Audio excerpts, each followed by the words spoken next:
So there we go. Recording started. Everything's good to go. 3, 2, 1. Bloop. Yeah, it's the thing is, like, there's nothing I could have done to make the situation in school better. The coursework thing was like, no one knew it was going to happen. It was an unfortunate situation where we just got shafted by old technology that couldn't be updated. Like, it really just came down to that we had computers that were so old you couldn't actually get Chrome or a browser to run on it. So you couldn't upload files, so you had to transfer them physically on the other devices. And it just that snowball effect where a job that should have taken maybe like an hour to do took days to do. That's just what it came down to. That was the really tough part of it.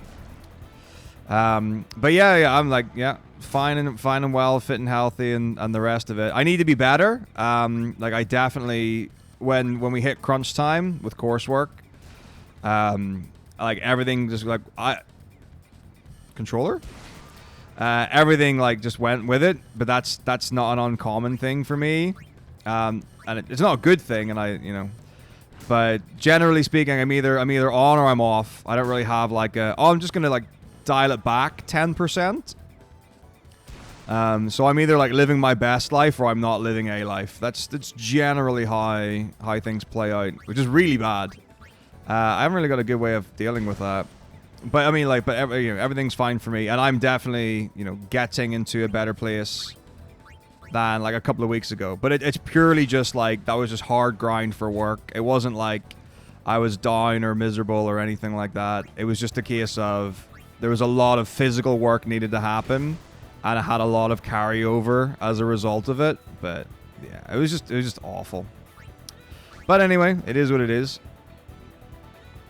Strangers of Paradise went so well, and people really responded to it positively. But yeah, I don't honestly know what to expect from FF16. The only thing that I do know that I'm a big fan of is that there's a warp strike. So I already know there's that. Like, when I was looking at the trailer, not one part of me was like, "Oh, that Eidolon looks cool. That fight looks interesting. This seems like a great mechanic." I was like, "Where's the speed tech? Where's the go fast button?" But yeah, I'm curious actually, because I've looked at some of the things, and it looks to me like, and I really need to maybe like get up on the Strangers of Paradise tech, because I assume it's a similar system, for no good reason. But what it seemed to be like was if you had a certain armor or weapon or something equipped, you would get different abilities. So in the bottom right, it seemed like each face button had a thing attached to it, in the same way that like in FF15,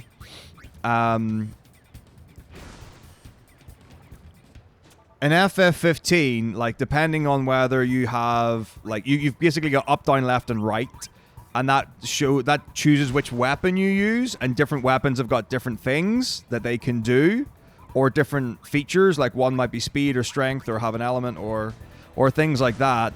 And this time, it looked like the character was hot swapping between, like, weapons. And instead of it being, like, up, down, left, right, it looked like, depending on which face button you pushed, you did a different ability, or something like that. And it did look like they were like, hot swapping between... Oh, actually, it might be based on which summon, which Eidolon you had equipped, not weapon. Because it looked... I did think I saw, like, an Eidolon icon, and then whenever they switched to a different one, they had different abilities and stuff, so... I honestly... I don't know... is what it comes down to. But if you can jump, I'm a fan. And the Eidolon thing, it looked pretty cool. I mean, yeah, it looks like Devil May Cry combat, which is exactly what I said about Strangers of Paradise. But it does look like there's some pretty cool stuff. I'm really curious about, and the thing, I know people who've played it, but they're under NDA. And we're not so close that they're going to tell me about it.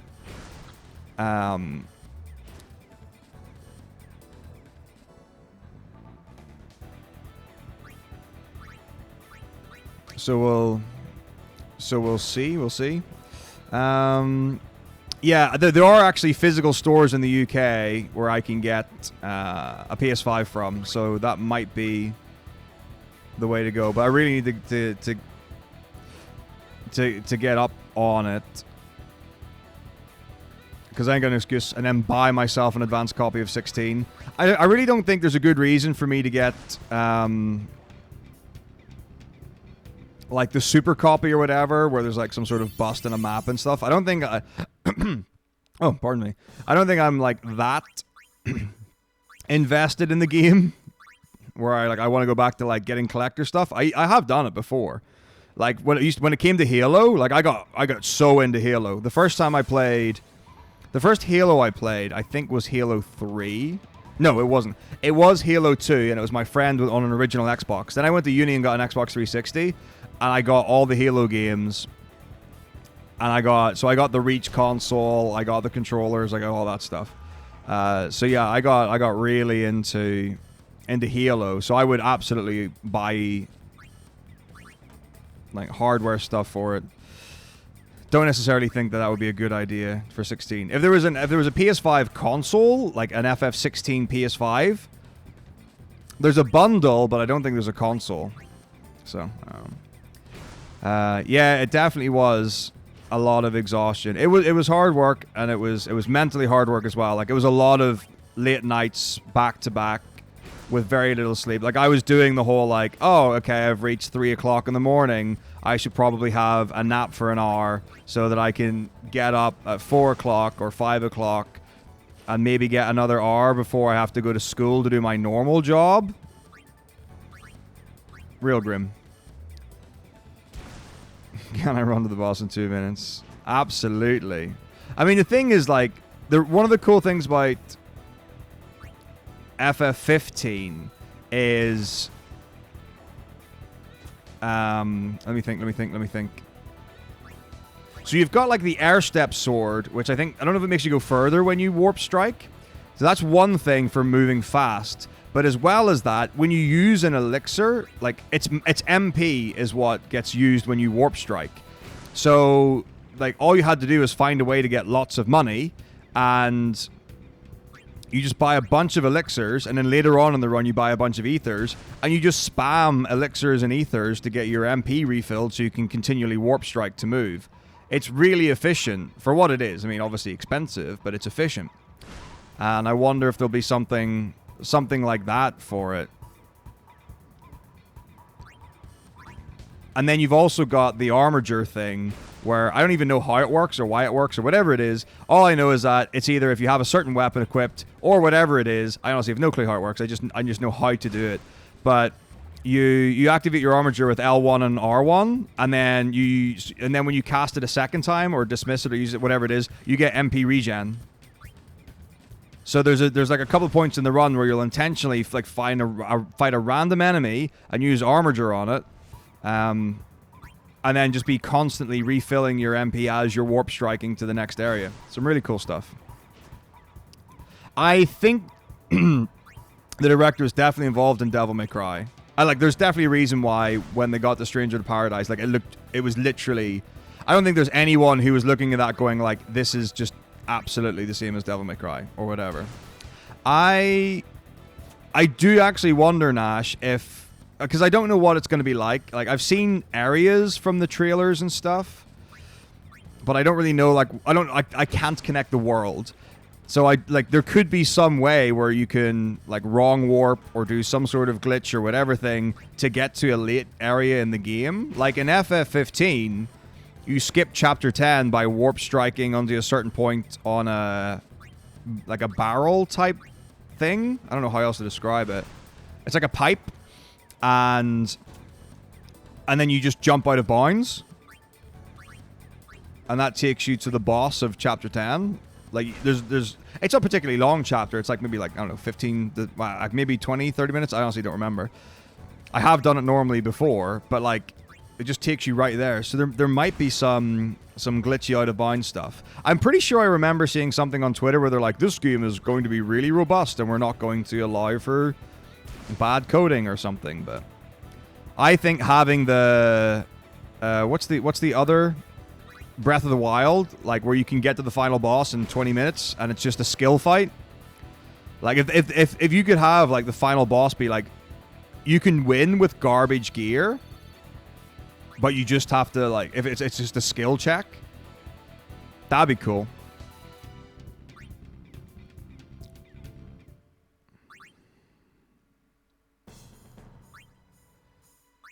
But we'll just have to see.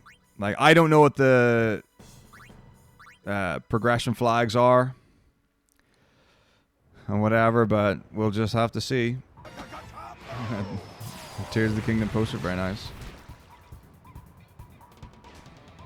Actually, does anyone know how much the collector's edition or whatever for 16 is? Because I am gonna get, like, presumably I'm going to pre-order 16 so that I can play it, quote unquote, on launch. But yeah, I mean, like, I've got money saved. Like, I intentionally save money from stream, basically, for stream purchases. So, like, the PS5 and FF16 is going to, like, fall under, quote unquote, Twitch money. But if it's like another, like, if it's like 150 quid or something on top of the game, I don't really need to. I don't really need it that much. I don't think I've felt like there are times where, like, oh, I wish I had that, and I usually get over that in like a day. So I don't think I would be too bad to be like, oh, I wish I had that. Yeah, Gears 3 was a good time, Link. It was a good age, a good year. Guild bonus accessory. What does guild bonus accessory mean? Like, I know, like, I think it was 7 remake. Actually, is it in 13 or something? Maybe 15? Oh, yeah, like in 15, there's, like, the DLC stuff. Like the Magitech suit. So, like, if you play non-DLC or something, you're not allowed to use certain things or whatever. I think that's what it was. Yeah, I think in 15, like, the Magitech suit is, like, a DLC item. So if you run no DLC, you're not allowed it. And I don't think you need the DLC to play. I think after a while they just released it. It was just, I don't know. I don't know how you got it, but I'm pretty sure it was just a thing that you did get. Well, what I'm wondering is, like, what would the guild thing be? The guild bonus accessory. And then I presume the weapon's a physical weapon, not like an in-game weapon. Because there was the other thing as well. I think it was 7 Remake. If you got the pre-order, you got some summons for free or something like that. I'll be honest, I haven't used a single summon in Final Fantasy 7. I don't even know if they're any good at all. Oh, I mean, the reality is like, I haven't... The things that I've looked at from the trailers of 16 haven't really been like a... Oh! Because, like, the last one I saw, which I think was a gameplay trailer, was literally just the guy walking through areas. It looked like a highlight reel of Dark Souls. Or something like that. But it is a game that, like, I can say that. It's an experience that I actually have to experience. Like, when I first played 13, 14, 15, and lots of other things, like, they'd been out for years. So there was no, like, oh, this is a game that I can experience, like, new or fresh or whatever, because, like, I had, I don't know what the expression would be, but, like, through osmosis already, like, gone through a lot of them, or seen them, or watched them, or whatever it was. So this is something I can experience properly. Which is cool. Yeah, I've heard about how broken Tears is. And I'm actually really glad, because for Breath of the Wild to be totally busted, it's nice that it's you know, counterpart or postcessor, you know, has a similar thing. Jibbin, thank you for 36 months, 3 years. Wow, how are you? Some good stuff. It was a good time.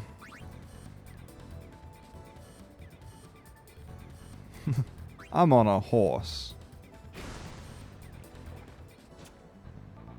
Yeah, I mean, that's pretty minimal for a time change, Nash.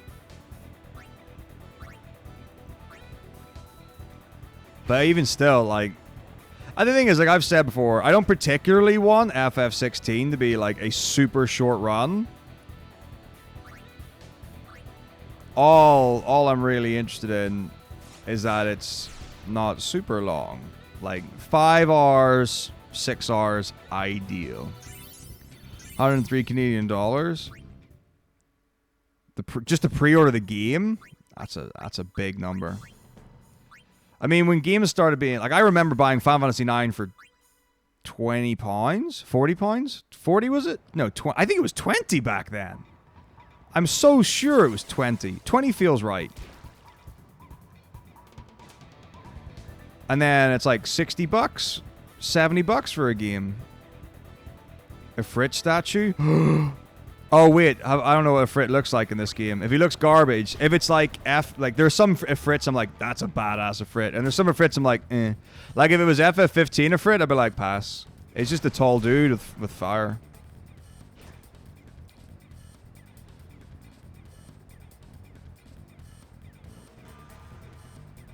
Digital versions, does deluxe edition, no additional fee. I'll definitely have to look at it. Woo! Collector's edition, physical or digital edition of XP boost? Like in-game XP boost? Oh, did I say hi to Illyriel? I feel like I should have, but I also feel like I didn't. Oh, I responded about the Devil May Cry, but I didn't say hi. I'm really sorry.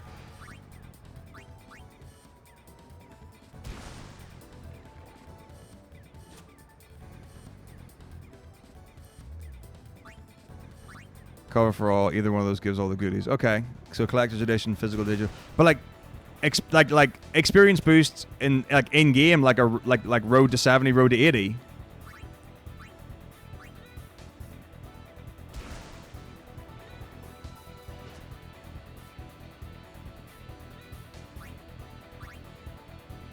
An accessory gives bonus XP. Would that be allowed in runs? I feel like it would have to be. No, is it a one-time thing, or is it every time you play the game?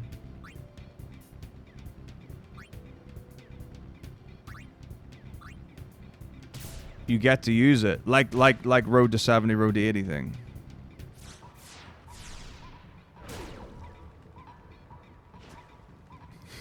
Back in the good old pound days. Legend sold it already 3 times. Hey, okay. That's awesome, Jim. I've wanted to go to Limit Break for a long time. Still haven't had a chance. Actually, with my new role, I might actually be able to go to a Limit Break at some point. Or even a GDQ from that. With that in mind. Yeah, breaks are going to be different. I hadn't even thought about that. I have wanted to go to a Limit Break for so long.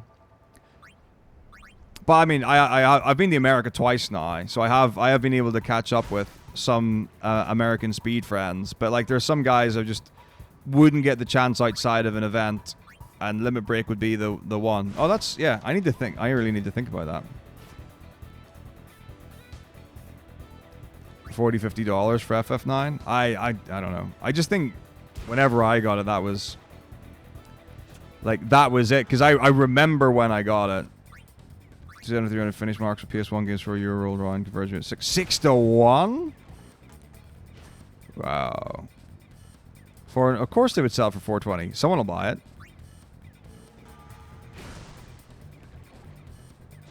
Dailies on Lost Ark. Oh, wow. Amazing. Yeah, I mean, I know some people are still playing Lost Ark. I played it briefly. I did not get into it, though. So, yeah, it's not something I've invested more time in. But, yeah, I know a few people who play Lost Ark pretty regularly.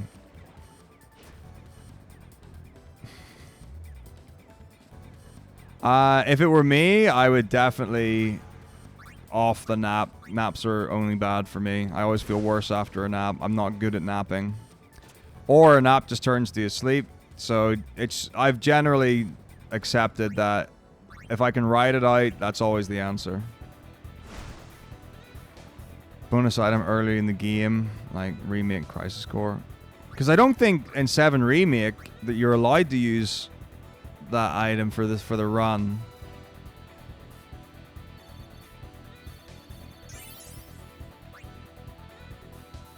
Yeah, that's going to be awesome, Jimin. That is going to be awesome. I haven't even looked at games or runs or anything for any events. I've just been super out of stuff. Well, the thing is, like, so in FF11, there's an Etchad ring that you get during events, which is a different category. So they just made an event category and a non-event category. That's how they got around it. So I don't know. I think it depends on how it plays out, maybe. I don't think they'll make a category for it. But, like, if FF14's got Road to 70, and it's a similar idea, where it's just a free thing that you get at the beginning that you can just equip, and it gives you plus experience.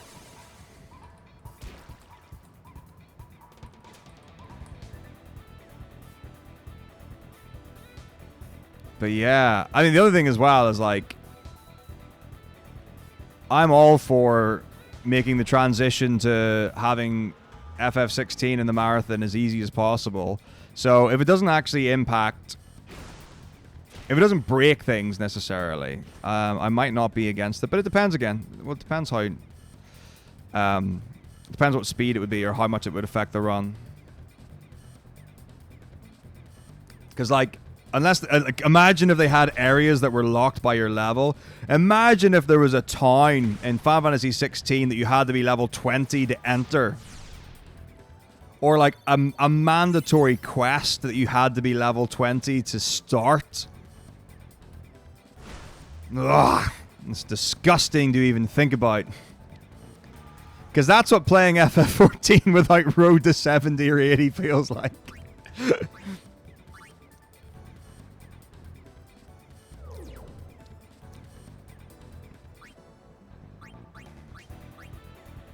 Well, when FF9 came out, we were on a family holiday, and I remember seeing it in a store, and I was like, I really want this game. Because I played 7 and 8, and I was like, I desperately want to have Final Fantasy 9, and I want to play it right now. And my mom and I were like, no, wait until we get home. And I was like, because I was a kid, and I was whiny. Yeah. I remember that well. You did hear Lost Ark, Savage, yeah. Oop.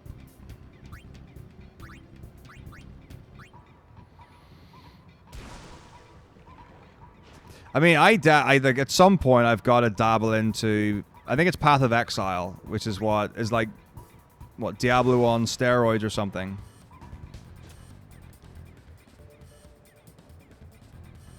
But everything people have told me about it is just like, oh, that sounds amazing. That sounds amazing. I love this. This is really cool. So.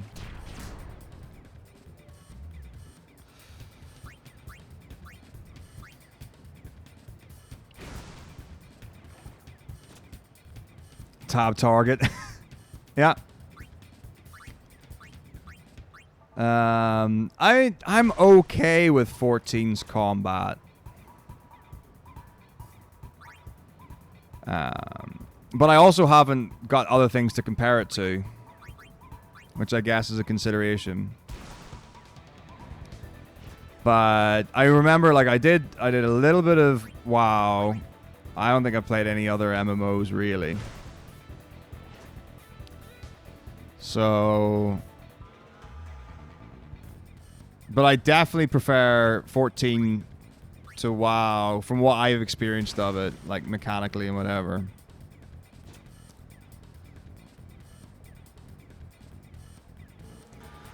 Oh, balls. Well, shit.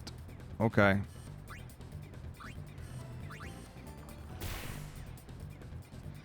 Like, the only thing that really annoyed me, and I remember this the first time I played FF14, I was doing either a dungeon or an area or something, and I died to a bomb. Oh, it was definitely a dungeon, because I got really mad about it. Because I didn't know that when an enemy queues up an action and it does its flag for it, or the animation, that you had to get out of it before it went away. So I was just like, oh, there's a red circle, I'll just do like a hit or two, and then I'll move out of it. And so I moved out of it before the attack animation started, and I got hit by it, and I got really angry. Because I was just like, that's bullshit, and I was really mad that I didn't know about that. Squaresoft the collection edition, which is so that you can get. Well, that's really upsetting. I should have been more diligent.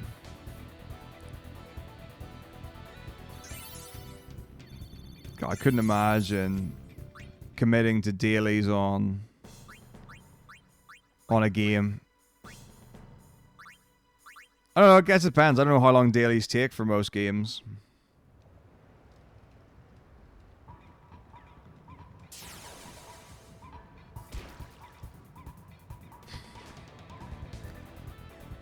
I don't think I've known any other experience than global cooldowns. I think it's so common, so typical in like MOBAs and MMOs.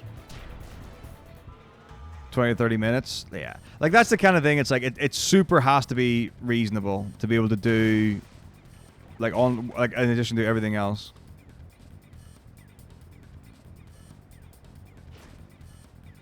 Because I imagine it would be nice to have like something to do in a game that you enjoy every day.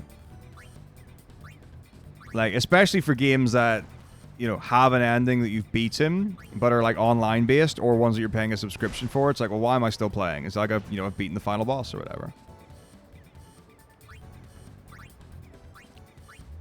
2 to 3 hours? Yeah, like that's quite a lot of time to invest every day.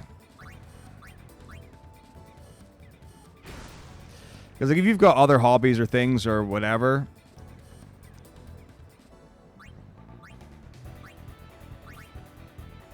on Russian servers before they put... Oh, very cool.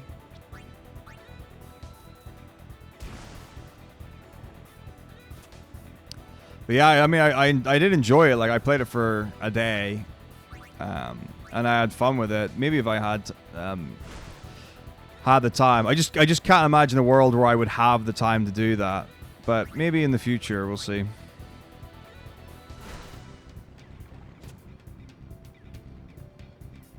A Guardian raid? Wait, 11. How many characters can you have?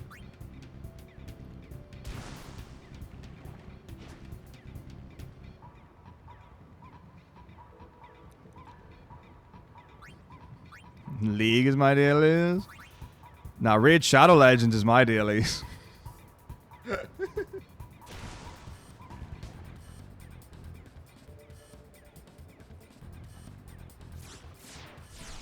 Buy more slots to have 24? Wow. Like, can you play them all at the same time, or is it like, I don't actually know how it would work with a team. Do you just play one character at a time, or I don't really know. There was a Raid sponsorship I saw, but the deal wasn't good. There's no way I was going to take it. Bummed that it didn't get anywhere for ESA. Really, really bummed out that it didn't even make it through first cuts. Maybe I should have spoke to scheduling in advance. I mean, like, this is here's the actually, maybe I should ask them why it didn't get in. Just be like, yeah, so just out of curiosity, guys, why didn't you choose Raid Shadow Legends for ESA? How did he score? I don't agree with that.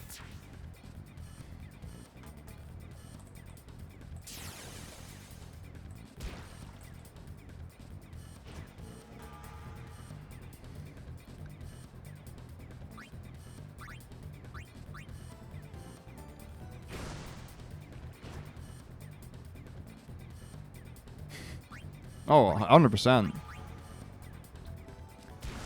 100%. Although I've heard, like, in recent updates, they've started to, like, make a lot of the incentive stuff very pay to win. Right, okay, there you go. Because I was thinking, like, is it like an FF14 where you can, like, just change class or change role, but, like, still have the same character? Or like something like RuneScape where you've got like different, like you've got like fishing, herb lore, mining, and that kind of stuff, and you can like grind out different things on the same character.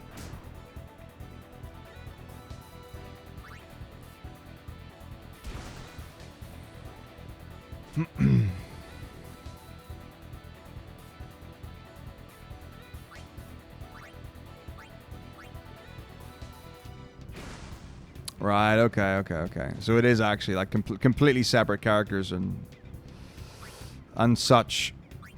Fair enough. Thumbs up.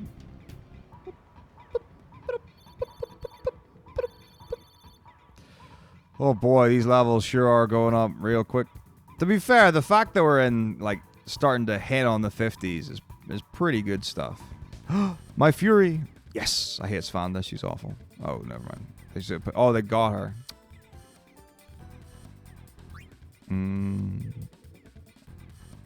Well, there it is.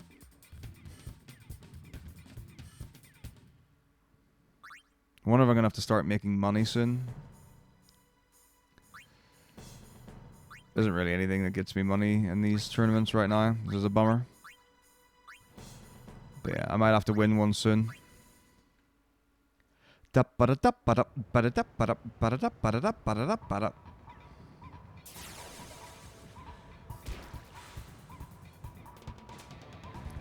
Svanda.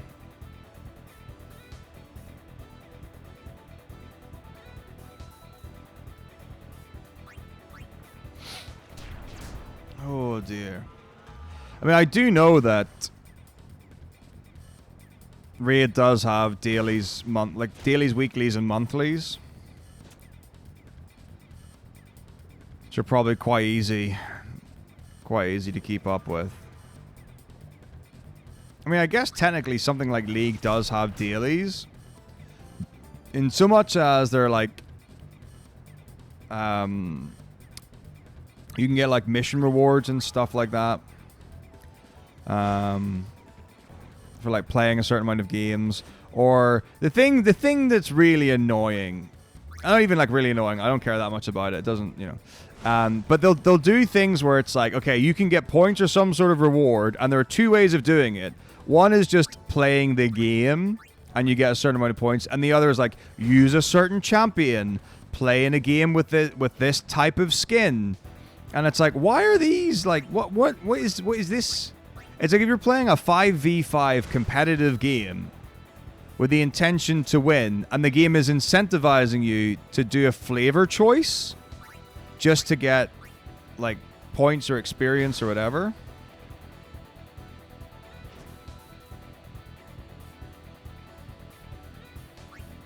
Well, I imagine they would have raids put behind a level or something like that. So, like, let's say you were doing high-end content with one class. Like, you wouldn't be able to do the same content with another class until you got it up to a certain level. But I honestly don't know how the classes work.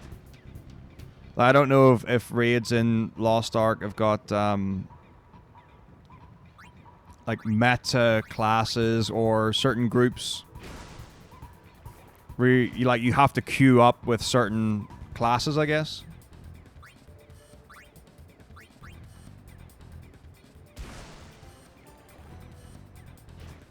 But you could also, like, just do what I did and take someone else's high-level account on Final Fantasy XIV and just go into raids and see what happens. That's about the same as having a low-level account when you've got a low-level person. No, I shot.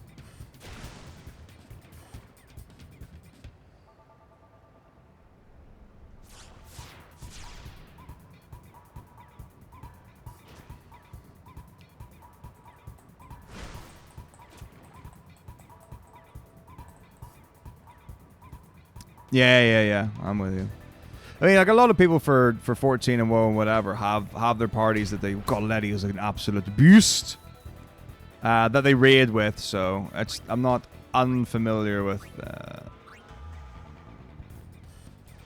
like, the idea of having, like, certain times or, you know, whatever it is. Like, people have got that. It's like, oh, you know, I do my weekly raids on this day or this time or whatever. I'm like, okay, bro, that's cool. Which is not different from me being like, oh, I play D&D every Sunday. Or what have you.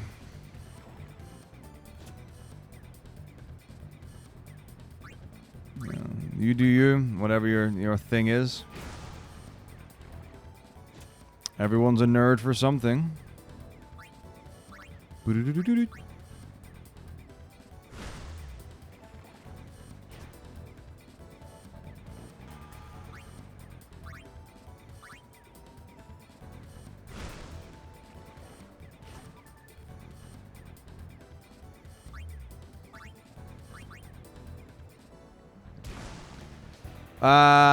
My highest level, I think, is 50.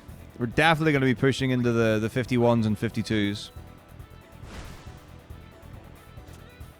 And my top end guys are probably only in their like mid 30s. Let's have a quick debrief. Boom. Yeah, Dado's low 30, walking mid 30.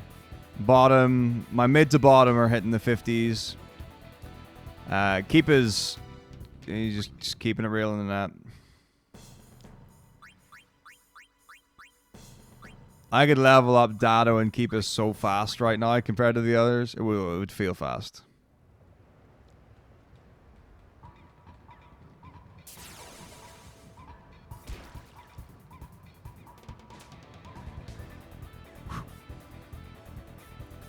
Not match me a team for them. Fair enough. Maybe entry level early stuff. But I think, like, when you get to a certain level, everyone's doing the same things anyway, right? Like, people are using the same strats and stuff. So, I imagine at a high enough level, people doing, like, raid content or whatever, at least I would imagine, you could probably go in with a team of randoms, or even just have a dep that sits in for, you know, for a raid, and it would be fairly comparable. Although I don't know how much, like, comms happen in raids for Lost Ark. Like, I know I've seen a couple of people doing 14 raids, and like, you know, there are limited comms, but they are, you know, it's a standard practice. I'm gonna try and win a tourney after level 99, maybe. I haven't really thought about it. You know, one goal at a time.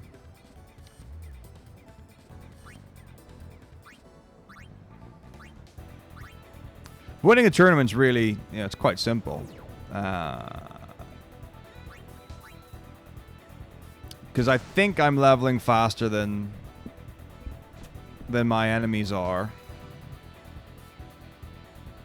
Because I think they play, like, pretty normally, like pretty standard blitzball games for the AI ones.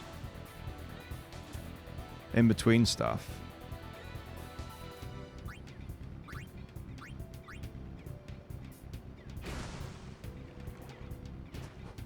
But I don't know if I'm actually a lot higher than the other levels.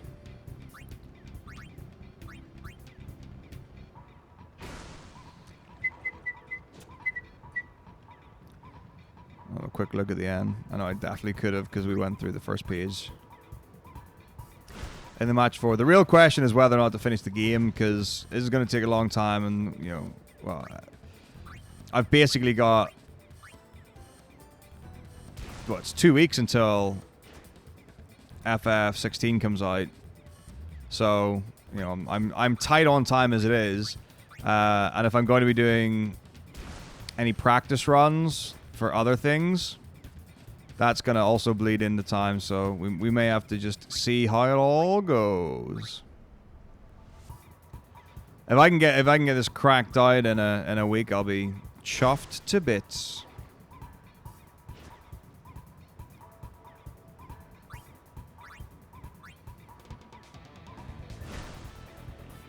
But it wouldn't even be, like, particularly long to beat the game. Like, I have cutscene remover on.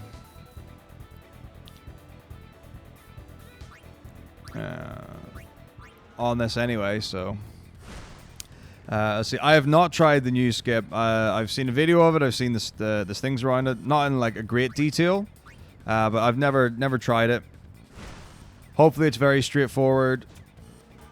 Hopefully, what I would love is that there's a really simple, comprehensive guide on how to do it, and also that Titan's public notes, which are the notes that I use for runs, get updated with the new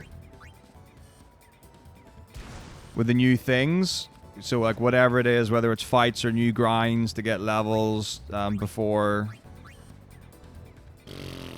like Guadasalam Thunder Plains or what have you. That would be ideal. Like, it would be really nice just to not have to update my own notes. Because I don't use my own notes for 10 and 13.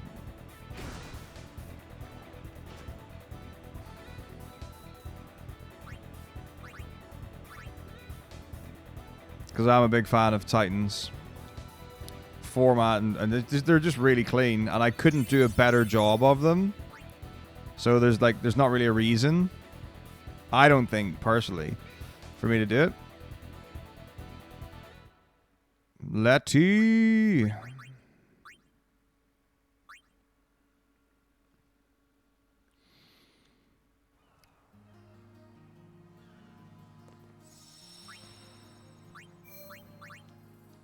But yeah, it seems good. It'll just be... I'm just curious to know, like, how... Like, what the success rate of runs goes to as a result of not having the thing for Orin.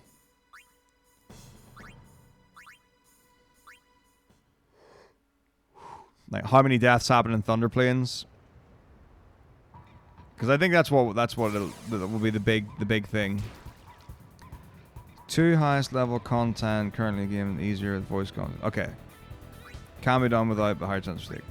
Because from what I've seen, like, an amount of the thing is basically just like hold, wait, do this, go here. It's this one. There's like just like a shot caller basically. Yeah, I mean the thing is, Makalani Woods easy to die in. Thunder Plains easy to die in. I think it really is.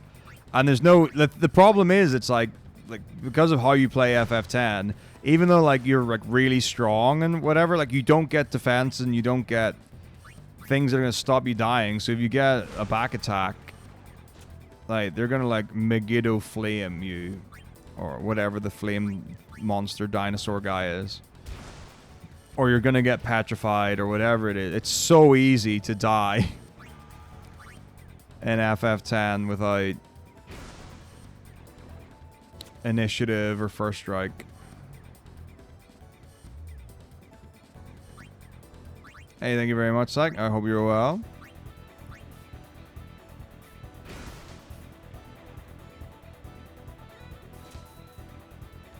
There's some weird stuff, like... I mean, I've not been familiar with... Oh, balls. Shit. Well, here it is. I have not been familiar with... Oh my gosh, he didn't actually just grab it. Oh, I'm so good. Like, damage thresholds that have an impact on when enemies, like, change forms or go to different, like, phases or whatever and stuff like that. Like, the idea of timing DPS based on thresholds, I was like, that's a really cool idea. I've not ever considered that being a thing. The illusion of safety. And yellow armlet, what an awesome item. I need to do a solo Titus run again with the informed... Oh, I can buy... Like, the thing is, when I did it, I was like, I'm just going to run any percent, and I'm just going to use Titus. Ding! And it went really well for a lot of it. And then I got to... I mean, there were a few sticking points. But like, a big sticking point was Sanctuary Keeper, and I was like, oh, I'm poisoned. I'm dead. And then I was like, wait a minute, there's armor in this game. I was like, why have I've not gone to a single shop in like 3 areas?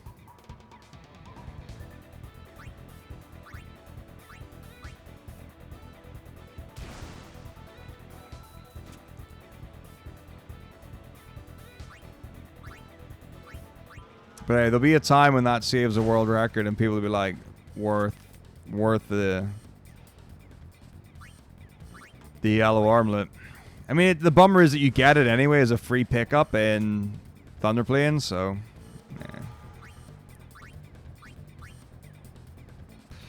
Yeah. The arena is 3x3 tiles, and they can be broken, and if 4 tiles at once, or the center tile gets broken, it's a wipe. Okay. I understand that.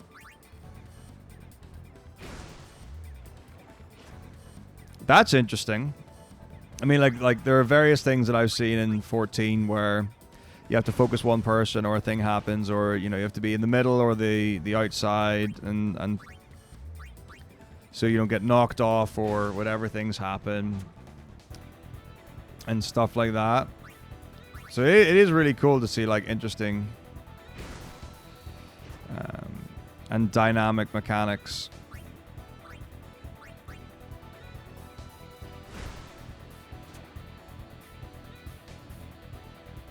In games like that. I mean, like, I didn't even know there were raids in RuneScape until a while ago.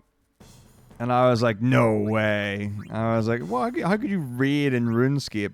And then they're sitting talking about in-game ticks and flicking and stuff, and I'm like, no, dude, you cannot tell me that there's any sort of higher level combat in RuneScape. Like my first free game. But apparently it's got some good shit to it.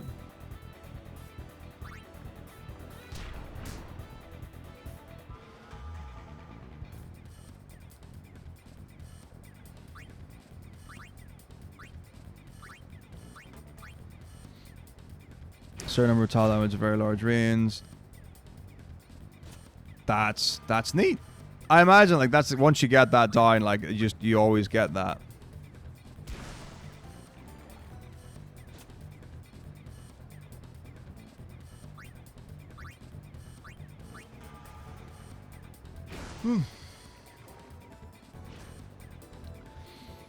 Yeah.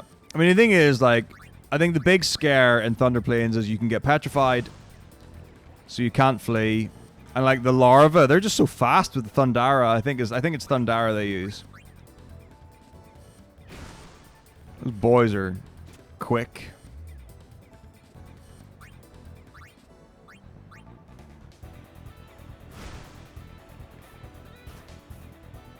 Oh, so do you have to dynamically track the small meteors, or is it consistent? Like every time?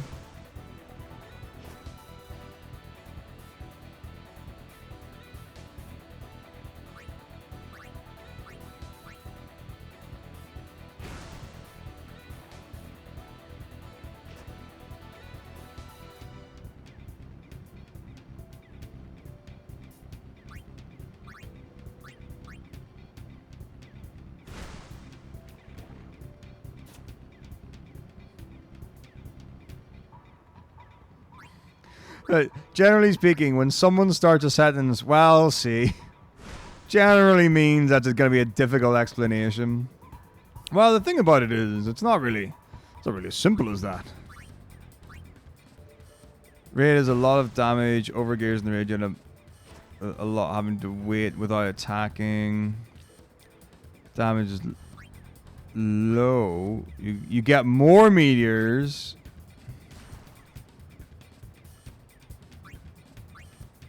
We'll see.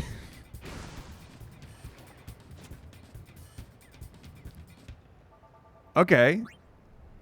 That's interesting.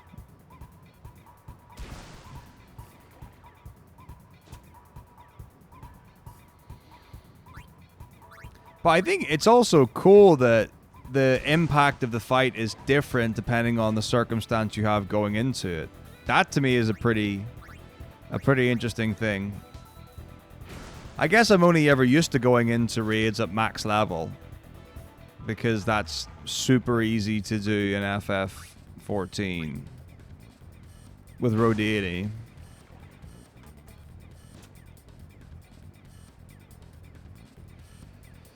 Yeah, pew pew pew pew, game over.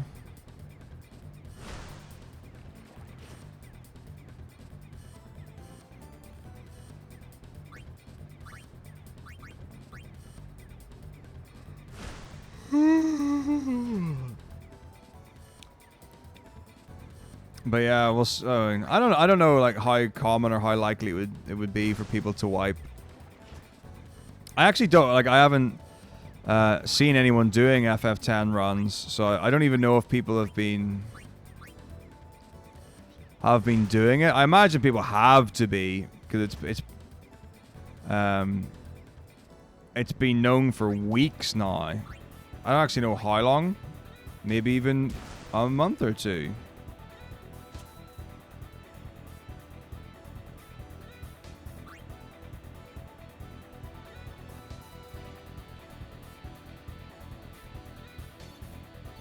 So, yeah, getting some data, that'd be nice. 2,000 experience. Hey.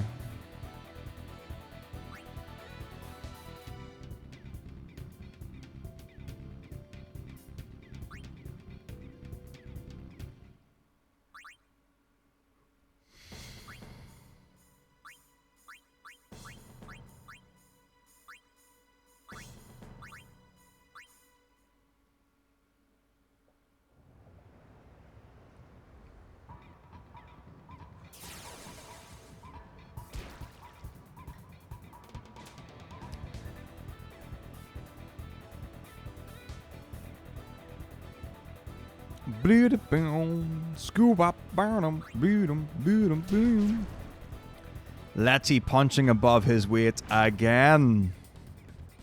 He's so good at his job. Oof. Huge.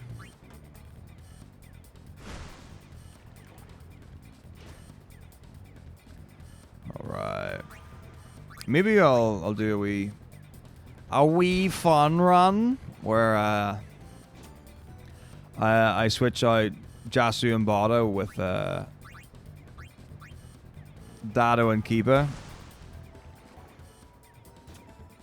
Get some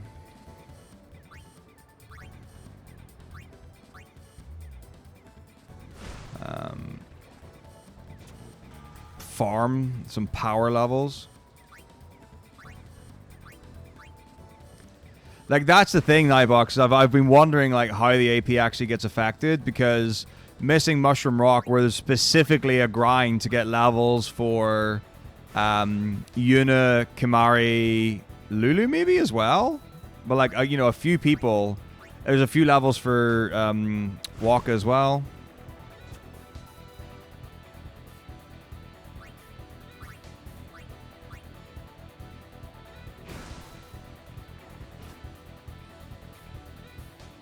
Well, for Kimari, you needed the HP for using blow self up. I think it's just, yeah, it's self-destruct. For Gui, I don't know if Yuna needed them. Like, possibly, yeah, to do damage thresholds for Gui with Energy Blast. And then the thing, like, Spheromorph is like, it's a mixed fight anyway, so it's not super dependent on, like, Yuna's stats. Balls, I hit shooting him. It's because I'm holding, like, or like I'm tapping right or whatever, going through different things, but that's fine.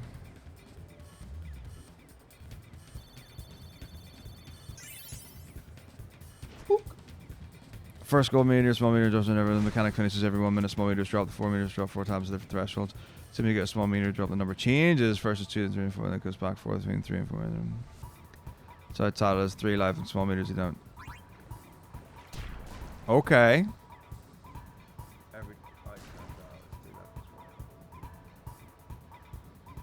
Oh, okay. That seems like a lot to keep in mind. Although I imagine you just get like a feel for it. Holy crap. She can go up to the 6th. Oh gosh. That was a large sphere shot number. You got you. I'm doing good, man. How are you? It's me. Uh-oh. Alright, fine. No problem. I'll get this pass off. No bother at all. Alright, Zilitz is a dick. We all know it. Hey, Obsty. It's pretty... the thing is, you could do it super chill, or you can do it, like, pretty hardcore intentionality. I've done a bit of a mix of the two. So, yesterday and today, I've been taking a bit more serious with just doing hardcore passing. Which really is, like, the way to do it.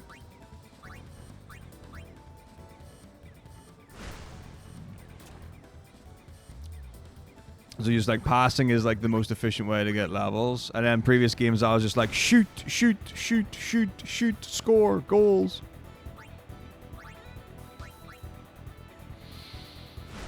I've been tired a lot in the last couple of weeks. It's crazy. Like, I even, like, I don't know if it was Sunday or Monday. Like, I went to bed early, like, before 10 o'clock.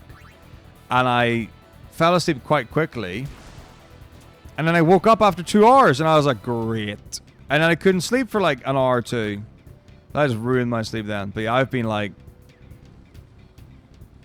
kind of struggling to get out of bed in the morning to get up and get stuff done for work. But I just need to get out of it and get going, and it becomes really easy.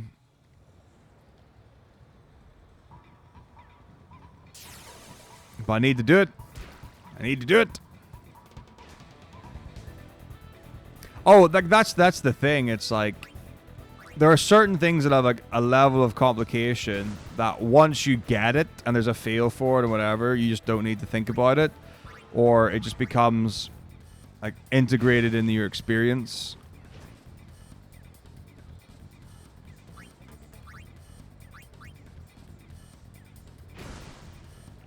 But that's really cool. Because of my ignorance, my brain's going to like one of the, I don't know if it's Jack the Ripper or something, but like one of the Crash Bandicoot stages on pogo sticks. And I just think it would be really cool to have a serious MMO where you're just jumping up and down on platforms and pogo sticks, trying not to break the floor.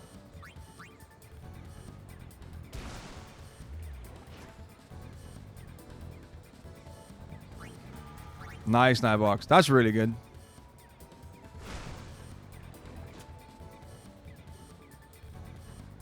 That's what you want. High impact, low offer, whatever, low problem, or whatever it would be. It's not great, Yugachi, but at least I'm doing things. Like during the coursework submission period, I would come home, I would get food, that would be my only downtime, and then I would get like straight on to the Mac and get sorting out coursework or mixes, screenshots, write-ups, whatever it is. And I'd be like, oh, 10 o'clock, let's have a wee break, then do another couple hours of work. I was just, whoa. Yeah, so at least now, like, the job's so much less intense for what has to be done.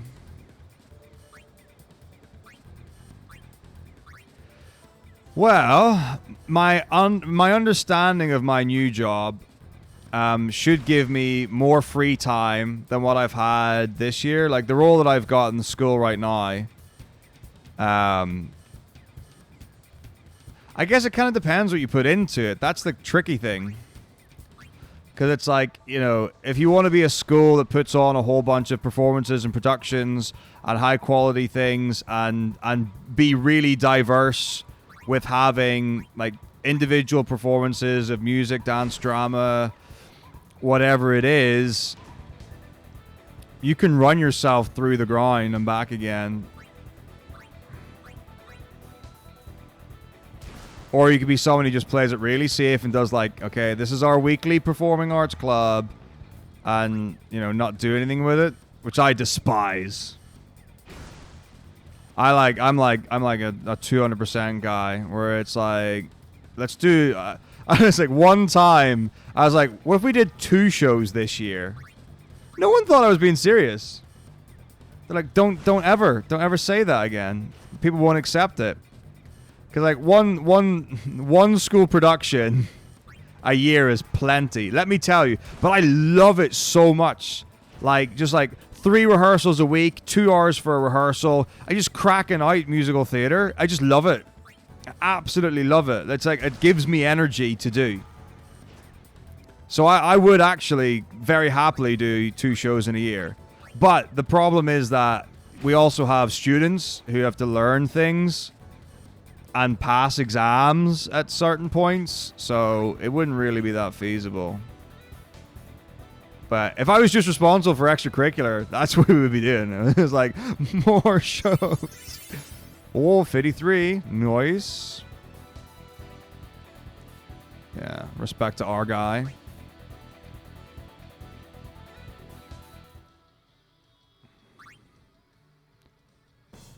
Right.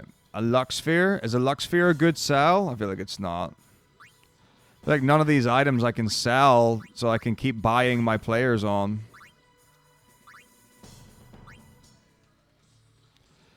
Well, the other thing as well is, like, earlier, people have got different methods for like communicating certain things, and you might get caught up with that. No estimated time. The estimated time is beat the video game. So the thing is, originally I thought it was going to be pretty quick, because I didn't know how the leveling system worked. And then I learned how the leveling system worked, and I was like, this is going to suck. But then, seeing that there isn't actually that much experience between level ups, it's not awful. So, I actually don't know how the experience, like, the levels work. So, I know, like, how the experience works. But I don't know, like, how much more experience per level it is. But it doesn't... It always seems like it's about 150 experience per level or something like that.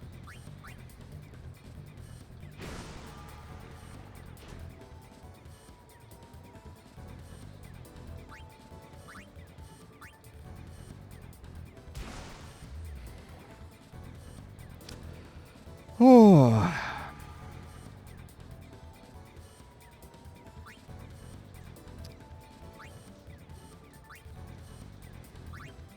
I need to pay more attention when people are catching me out.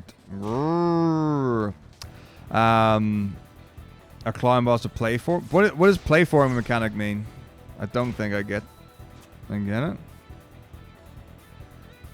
Overlapping mechanics. Okay. Interesting. That sounds really cool. Like, I knew people were big on Lost Ark. I didn't know there was a, like, okay, platforming. Right, I'm with you now. That's awesome. Everyone knows my favorite mechanic in Final Fantasy is a jump mechanic. And you know how many Final Fantasies got a jump mechanic? 3 of them. I mean, unless you count like side games, then it does go considerably higher than that. That's one of the reasons why I love Dirge of Cerberus so much. In fact, I think Dirge might even have a double jump, which puts it right up to the top of my list.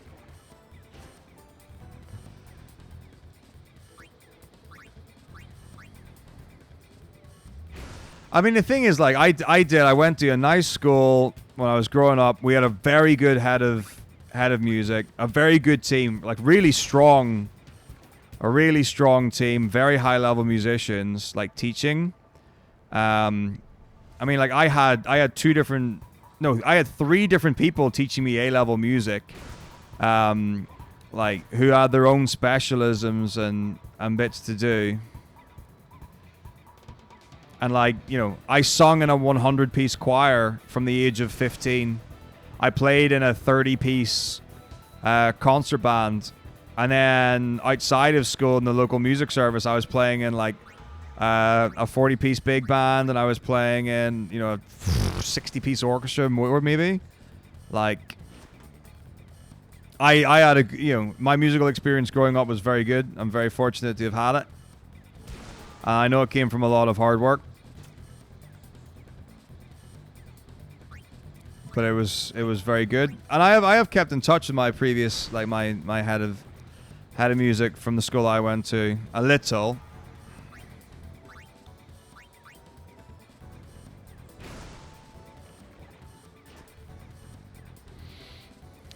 Not like to throw shoes. I throw, like, rubbers, pens. I do shout a lot.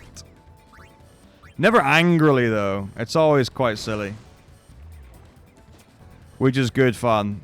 Although I always forget that people don't know that when they're new. So sometimes when I get a new student, or when, like, a new year group comes, like, up from primary school, I shot again. How does this keep happening? That's fine, it's half time. And something happens, and I'm just like, no! And they're like, whoo! I'm like, why do you look scared?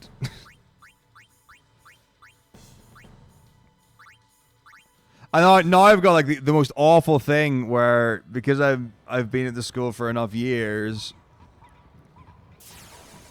like, where the memes come around for, like, how I react to things. So it's like, if I want to give someone feedback on a piece of music or performance or whatever, apparently I don't actually say words, I just make sounds.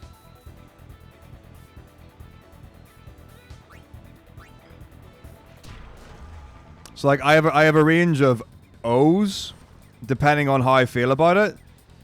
So I might be like, oh, ooh, ooh. It's very similar. Or I'll just burst out laughing. And like apparently I have range on it where they know whether that's the thing is like they know whether it's good or bad when I react to it. But I'm never like quiet or passive or reserved about it. Although there was one time, this is awful. The last school I was at, we had a big team. We had 6 in our performing arts team, and we had 4 music specialists. So there's one day we were doing coursework intervention after school. We probably had about 10 kids behind, and 3 members of staff were supporting. So I was sat down with one kid, and we were just riffing out, doing some amazing musical stuff. And I was giggling and being silly and just doing as I do. And then all I heard from across the room was someone said, I don't know if they said "shut up" or they were just like stop, or like be quiet or stop. And I was just like, who said that? And I turned around and it was the deputy head of the school. And I was like, oh, I'm so sorry. Because they were all a lot quieter than I was. But I just want to. I just have fun. I just can't be at. I can't deal with boring and stuff. Like if it's exciting, I'm going to I'm going to react to it.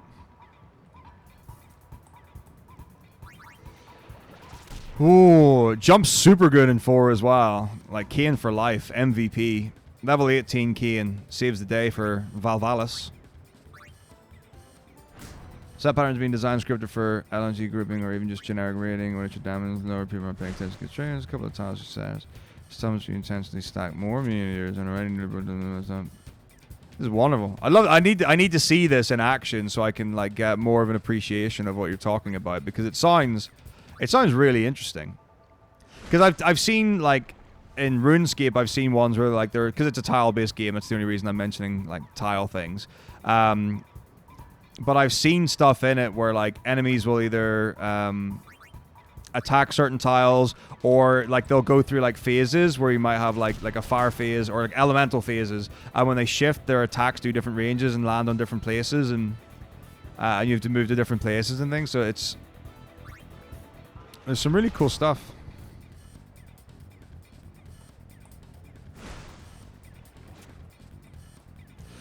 I mean, I guess, James. I mean, it's definitely a lot of work, but like at the same time, it would be unfair of me to say that like for the time that we spend doing extra rehearsals and performances and extracurricular stuff, that's typically when a lot of other subjects are marking or like doing like written stuff. Because like if you're an English teacher, like you've got so many classes. And you see so many students, and you cover so much. It's like, in school, in secondary school in UK, you get like 1 art lesson a week, 1 music lesson a week, 1 design lesson a week, 1 RE lesson a week. I think you maybe get like 2 geography and history lessons a week, and you get like 5 English and maths lessons a week. It's like the volume is so much higher.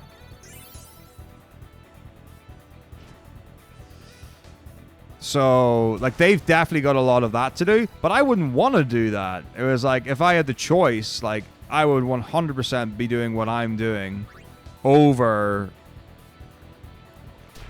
marking and writing and planning and all the other stuff and whatever. Maybe I should, no, I don't know.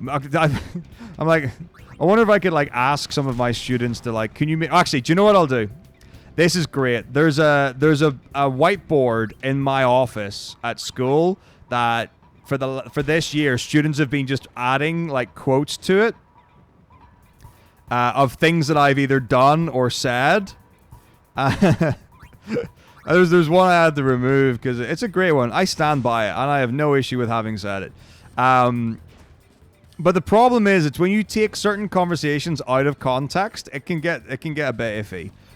So, if anyone is a fan of Bill Bailey, you might have seen. I'm pretty sure it's the Part Troll show that he did, or it might have been a different one. But either way, he does a bit about the interval of an augmented fourth or a diminished fifth called a tritone, often referred to as the devil's interval.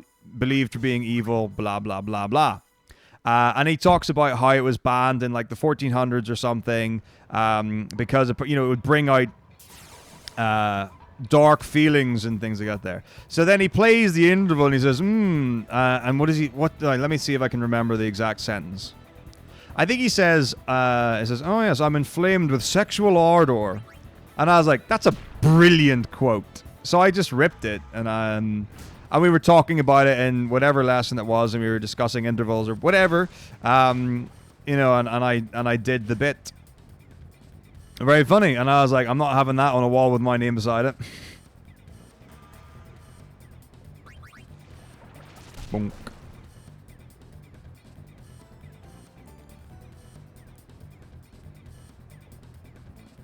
And we did. Oh, we have a lot of fun.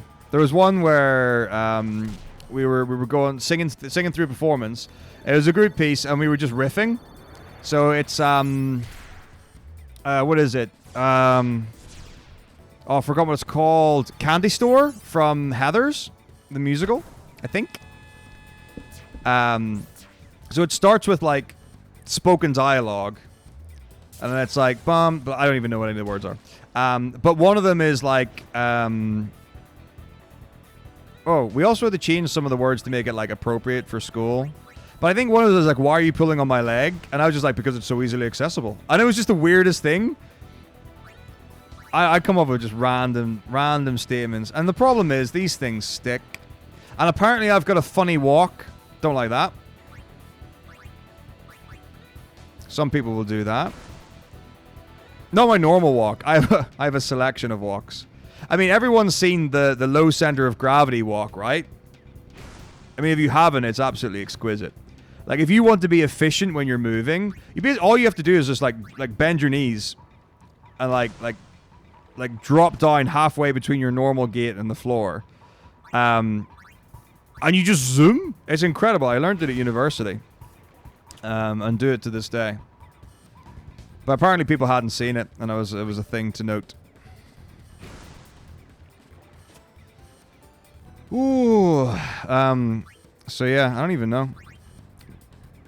Maybe I'll get some of the things that I've done. My school's got about 1,000 students, which is actually, I think it's quite normal for a comprehensive school in the UK. I've seen schools up to 2,000. Like, to me, like 2,000 is a big school. Quite often, a 2,000 student school will have like 2 buildings or 2 sites. But 1,000 is pretty standard, I would say, for a comprehensive or public school. I wonder what other things are on there. But yeah, I just caught it one day and I was like, hang on a minute. Those are all things that I've said. Why is that on a board?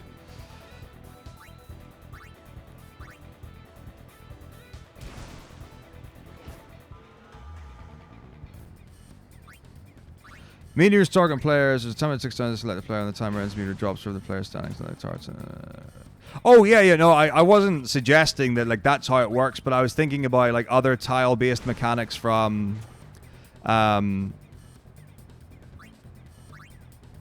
like another game where like I've seen something to do with targeting and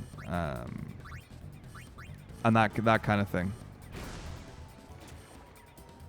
But yeah, there's some great musical commentary. And the thing is, like sometimes having a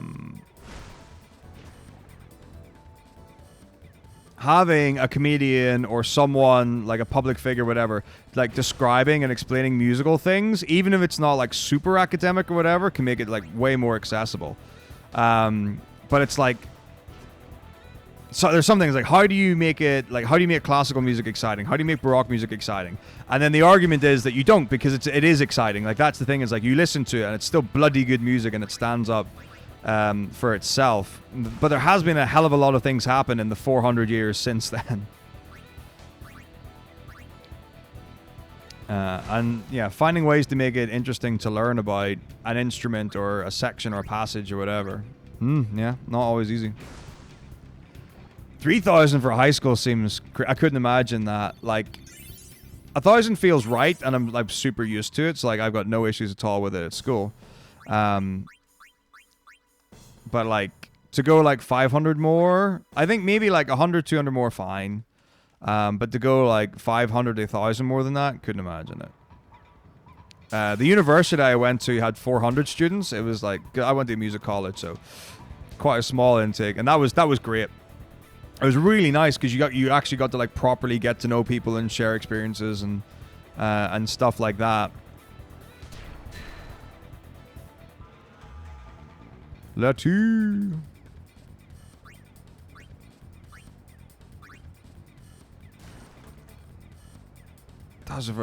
That's a lot. Well, to me, that's a lot.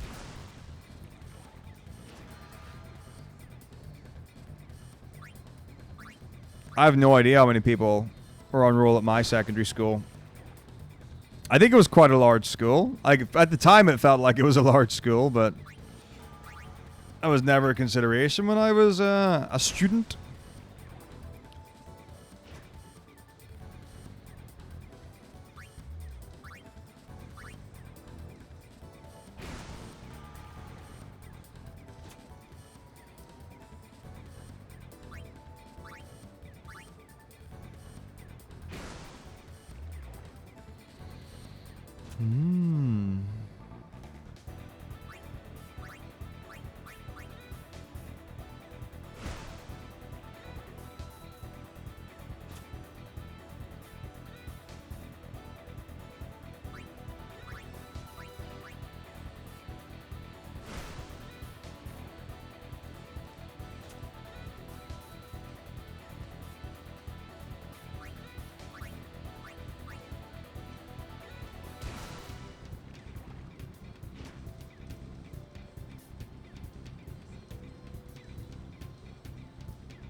I think it was actually, I don't know how long ago it was. There were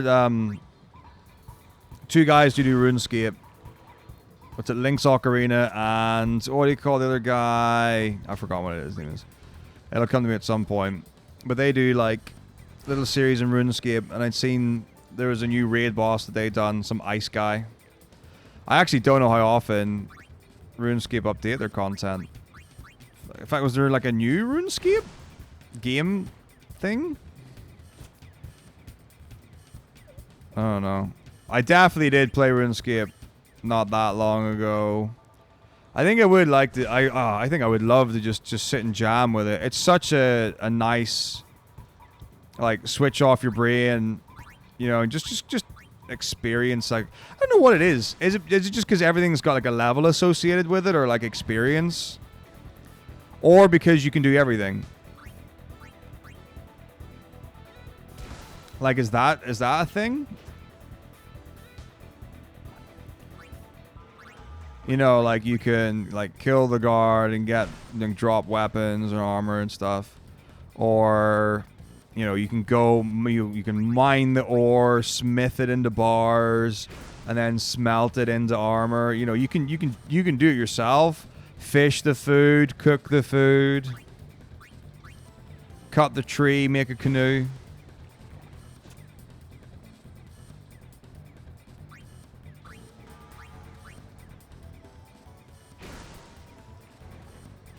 Wait, a school for grade 9?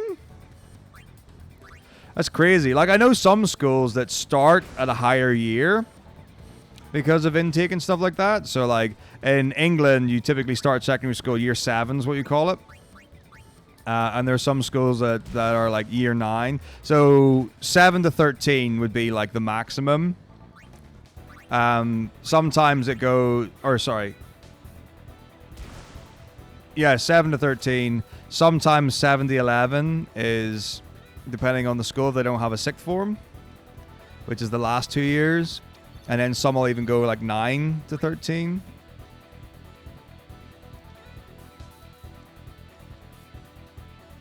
Shoo.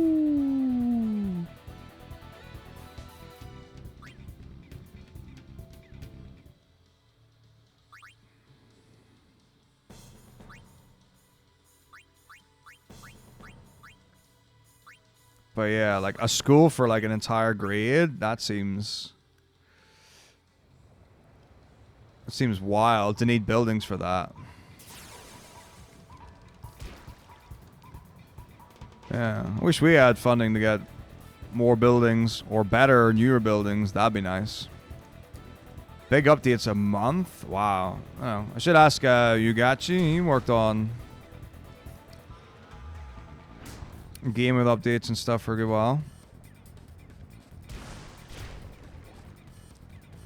But that seems pretty cool. I mean, it's amazing that RuneScape's still running. Like I first played when I was like, I don't know, 9, 10 or something like that. No, maybe older. But like, I think it was probably the first. It was definitely the first like PC game I'd ever played. Yeah, this is going in. Possibly. Maybe Super Goalie will save me.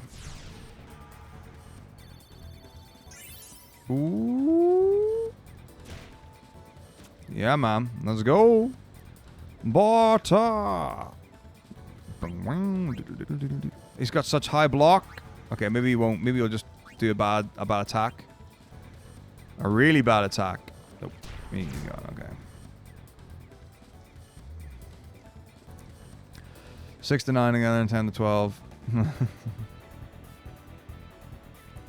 That's really interesting. Like, that's super interesting to think, like, you know, it's like, what's the problem? We've got too many students. Ah, let's make a building. Okay.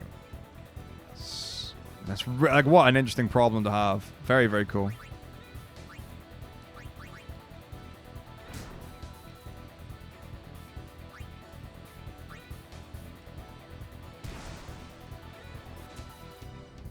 Hey, Keegog, how's it going?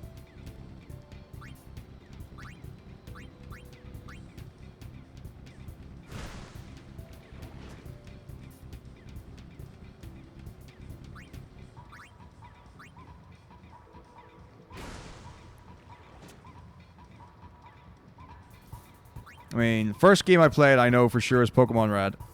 Like, first console was Game Boy Classic, Pokemon Red. Super Mario Land. Loved Super Mario Land. What a fantastic game. Asterix and Obelisk. Incredible. So I had that. And then when I got a PS1, the first games were Tekken and Ridge Racer. Good times. I don't really know about the order of stuff, like, after that point. But yeah, I've never been a PC gamer. I've never really got into it. But, like, when it came to that, there was some, like really simple, like, standard online game where you've got, like, an army or, like, and you start with, like, 1,000 points or whatever, and then you, like, build a hut, and that gets you, like, RTS type thing. Like a simple online RTS. I did play Battle for Middle-earth. Lord of the Rings, the RTS, Battle for Middle-earth. Obviously, Dungeon Keeper 2, loved so much, so good. Recon, I see. Who have you been spying out for me? Big patch every month for Western Relief, still like a year behind the... Oh, wow. That's the thing that I didn't know about MMOs until maybe a year ago, was that different servers would actually have different things. Or like different updates. That was a really weird thing for me to hear. Because I had heard it's like, oh yeah, like the North American servers don't get things until like 3 months or 6 months after Chinese or Korean servers. I'm like, what? That seemed really weird to me.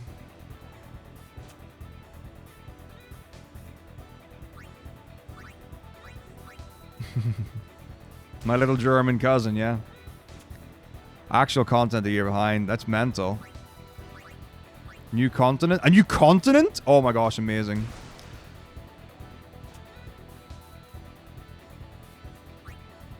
That sounds crazy. Imagine that. That seems wild. Battle for Middle-earth was super fun because I'd only played like the 3D action RPGs before then, so that was really interesting. So why is Digimon World 2 like 7.5 hours long or 14 hours long or whatever it was? Hey Leo, how's it going? Good to see you. Also, I wanted to like ask you, the thing that you sent me, do you want me to like do anything about it? Because I can. And not from like an invasive point, not like, you know, I know people, you know, not like I don't know the mafia is what I'm saying. But like there are official ways to like deal with the thing.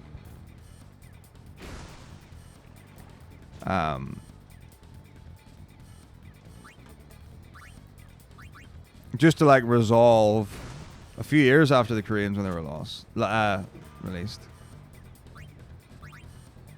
Fair enough. I mean, I've always assumed that games would release pretty comparably worldwide.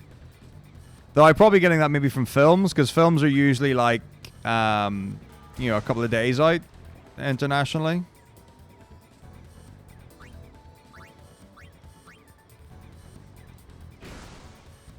Games, there's a pause between every step on the world map and every action and combat. So it's the Final Fantasy IX of Digimon then. That's interesting.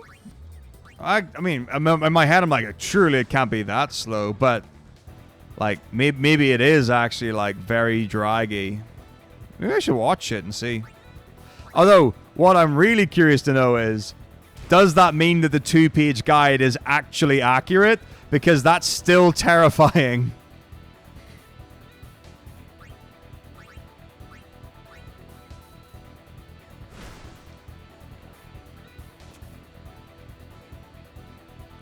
First runs are like that. Like, that's the beautiful thing about, you know, starting a game or starting learning a run and stuff. Early runs are always great. It's like, you don't have the expectation. You're just enjoying the experience. Like, oh, I'm going fast. It feels fast.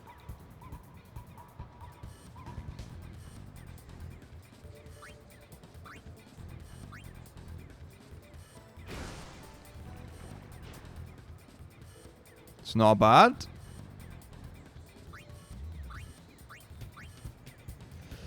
Tactics Advance is great. The Tactics games, Tactics Advance, really good. Do like the runs. Would be fine if they didn't have an hour grind in each.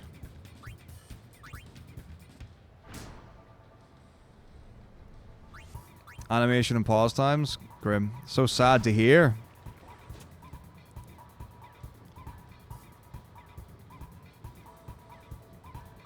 The thing is, because it's the same thing and it's so many turns, like that's the thing about it that's just so crazy. Because like it's one thing to like have a grind section. I guess grinds typically usually is the same, or usually are the same thing, just back and back and back again. But maybe because it's like it's so quick. Like if you're just like grinding encounters, like you run, you do an encounter, you get to run a bit. At least there's like different colors and things and shapes in the screen. But if you're just like repeating the same action again and again to get SP or whatever it is, like, oh, it can wear you down. But I do enjoy the speedrun for Tactics Advance and Tactics.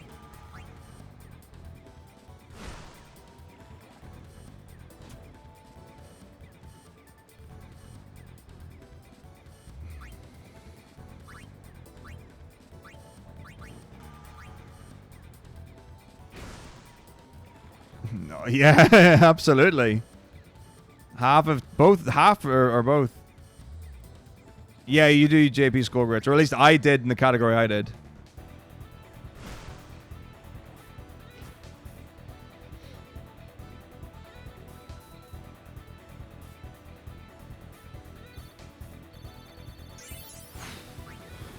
Some big levels we're hitting tonight. Oh, Dato.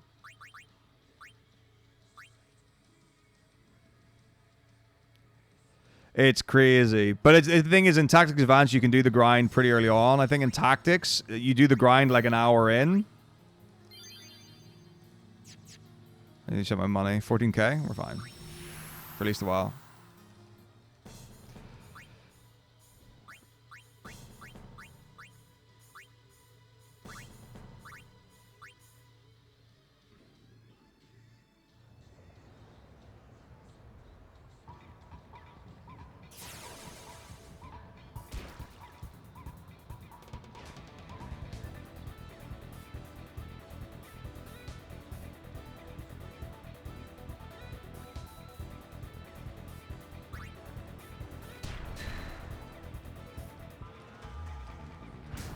So much math, so much counting. But yeah, it's not so bad. Or at least, now that I'm like not doing it, for me it seems not so bad. But yeah, I know like being there at the time, it can be kind of grim.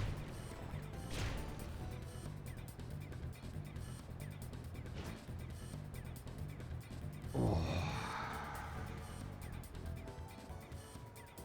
That's good. Have you got another run lined up? Maybe with the old start stream button?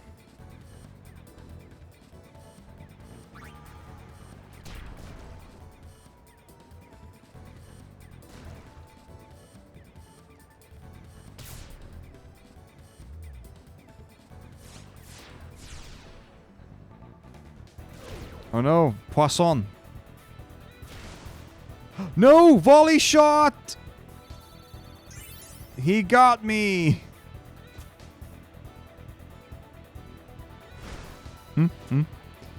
Yeah, I'm lucky I managed to find my stream button.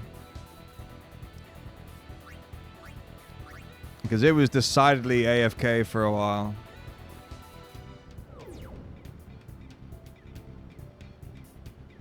Yeah, if you get the hand on the ball, there's like a chance. I think it's 50% chance or something for volley shot to go. Or proc, I believe is the term.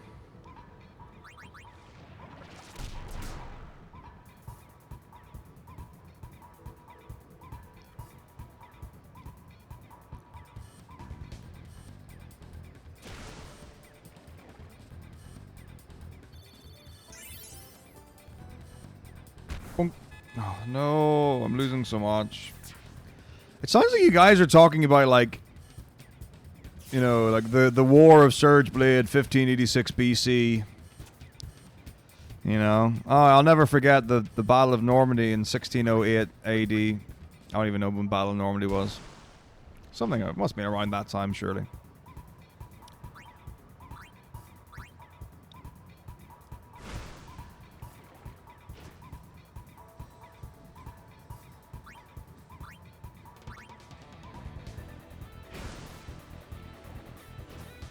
Yeah, I love the DPS in Resident Evil.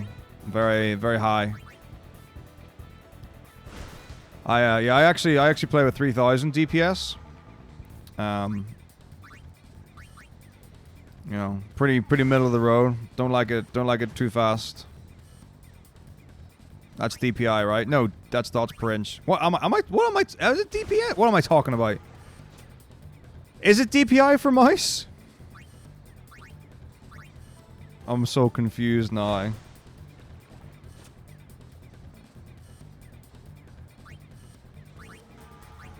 But that's not... That doesn't stand for dots per inch. Like, dots per inch is a graphical thing, right? Like, how many... Like, dots per inch is like how they grade phone quality or something, right?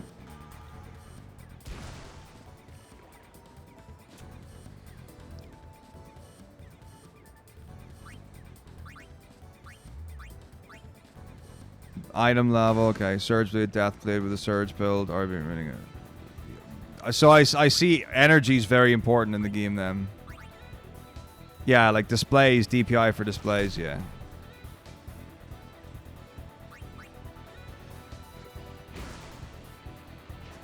Why can't we copyright acronyms?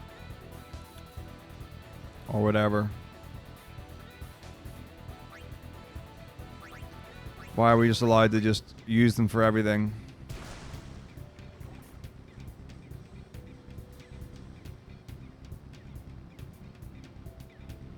$35? Strong? Working out?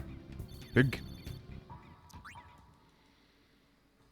Gotta keep it PC friendly. Do the thing like the whatever. What's the thing if you get lost and there's like a three word code or something, so you can find where you are. Well, I bet. Oh, hang on. Okay, so let's see. 2-letter combinations for different things. Have you got your acronym license up to date? Have you renewed? Have you been missold PPI? No, when you say PPI, which one are you talking about?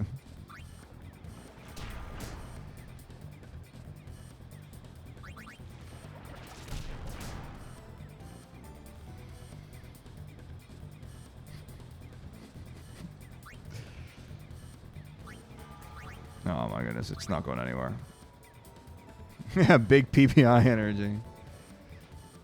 Penis per inch. Which is often how it's measured, so... You know, PPI is probably not a bad acronym for it.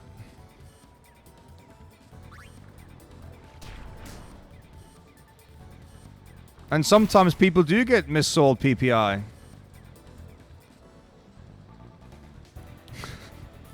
Did not come as advertised. Oh no! That's great. That's quality. That's my best joke of the night. You're welcome. You can have that one for free, internet.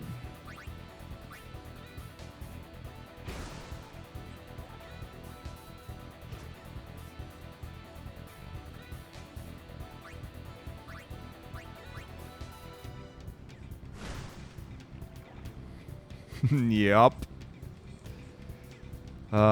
Which is why education is so important. You gotta spell these things right.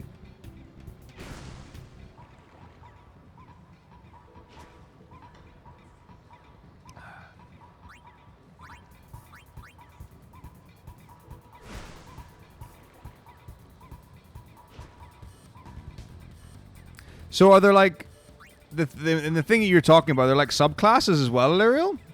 Because usually like sharpshooter, sword, gunslinger.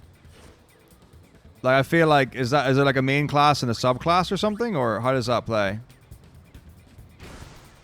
Or just all three of those in level 1550?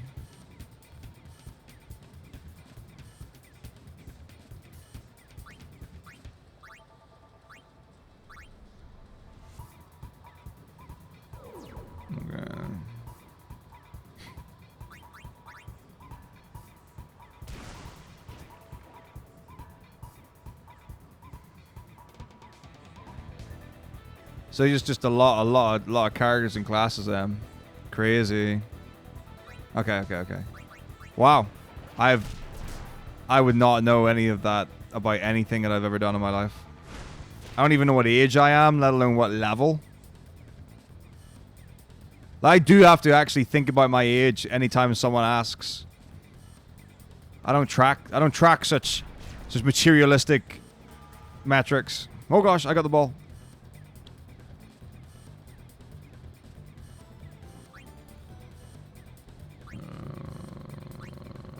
Not good. This match has not been as what one would describe as successful.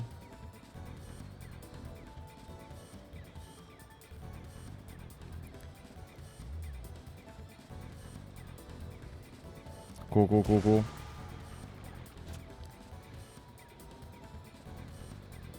I wonder why no one's... I'm just thinking about, like, because you're saying dungeons and raid stuff. I wonder why no one submitted a Dungeons and Dragons speedrun to a speedrunning marathon for a while. Step brother, if you know what I mean. Winky face.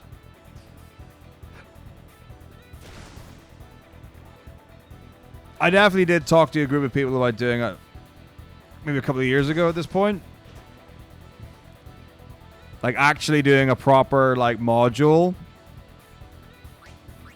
God, why are these guys so good at finding me? It has. I don't think it was very good. I mean, I've only seen it done at ESA. But the idea we had was to do a proper module, but also... But like, you would do it as tabletop. That's important. So not a video game thing. But you pre-roll. Like, as you're going through, you can like pre-roll actions, and you've got like skips. So when the dungeon master is going through the dialogue, you skip it, and then you go through like what the characters are going to be and min-max things and whatever.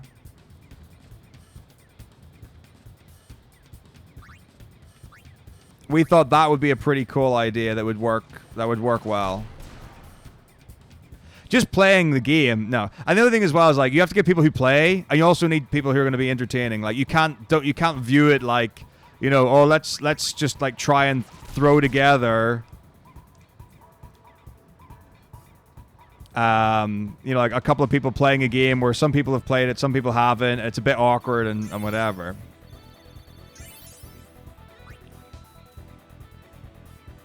I think mechanically it could be interesting, because like if things go well or go badly can depend on like what you do or where you go or how you go about it. But you rehearse it, like that's you actually rehearse doing the module as a team, and you go through like all the like the things and you play it out. Like you would actually practice it like a speedrun. But we never actualized it. But the concept we thought could be quite fun.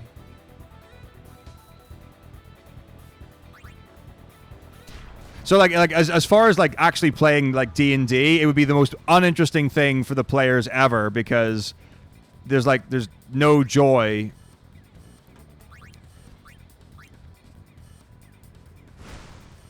I think the thing is, it's like I don't know. I think there's a way of doing it, Dagroth, especially if you have like unskippable cutscenes as well. Like you play into some of the tropes of speedruns in games, like in your presentation of the product. But the thing is, it's like I'm sure there are plenty of runs that you can watch, and by having like skips or out of bounds or whatever, where like you don't follow the story anyway.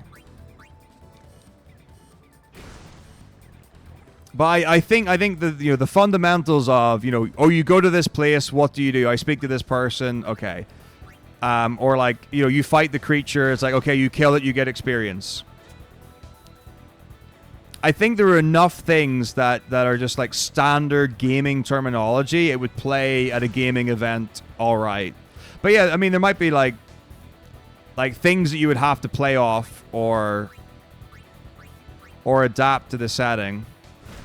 But the thing is, like, I think people would actually have to like put it together to see how it would actually play out.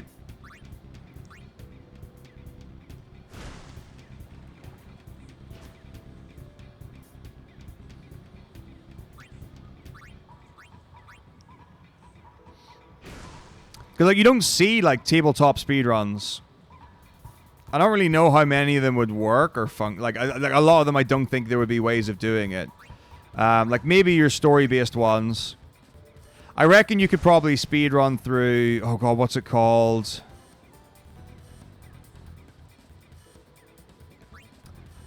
Fiasco? Is it Fiasco? I think it might be that, which is like it's a story-based game. But the idea, you have to like hit certain events and certain scenes. And like certain good and bad things have to happen, and like coming up with like fun and exciting ways to get to the next checkpoint, story wise, could be interesting, maybe. But yeah, I mean, there are plenty of like WotC or D&D or Pathfinder or whatever things that have video game integration or versions and stuff. But yeah, that could be interesting. That's the thing. As like it would be a fun thing to present. Like if you know, for people who like D&D, if you're a purist, you'd be like, this is the most disrespectful thing to the game in the history of ever. Or be like, that was funny. Like, but you would want it to be like you would want it to have like some form of I feel like it's a comical way of approaching D&D, because it just doesn't work the way you would expect or you would normally do or like intended. I think it could be a really fun presentation. But yeah, you would definitely need the right, like people would need to carry it. Like that is one where like the gameplay wouldn't carry that. It could be so boring and flop completely if you didn't have the right crew.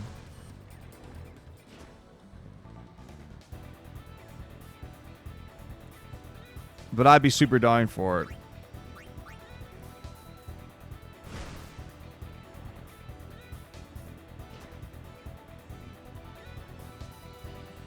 But I mean, it's the same with anything that's off the wall or out there.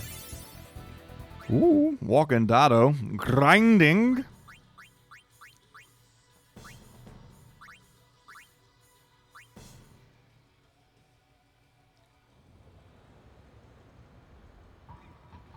Oh, no. So, like we said, you pre-roll.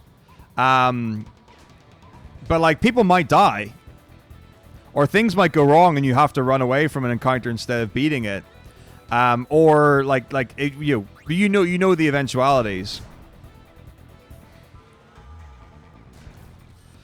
But it's like I say, it's all planned out. So like let's say you've got like something where it's like a skill check.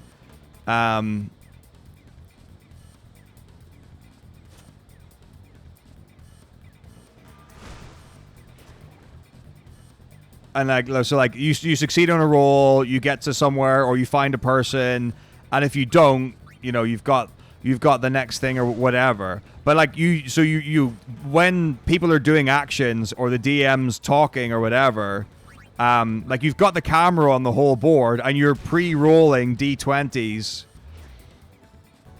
like for what you need to do, and you queue up your next roll. Like that kind of thing. I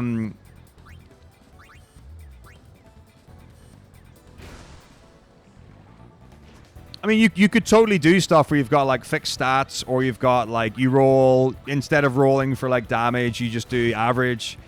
You could streamline it, but I think a lot of it you wouldn't have to, and it would be quite fun not to. But like having the dynamism there, where it's different, or things go wrong, or things change, is interesting. I think if it was just scripted, there would be no point in having the rolls at all. I think having variance would be really important. No worries at all, Ariel.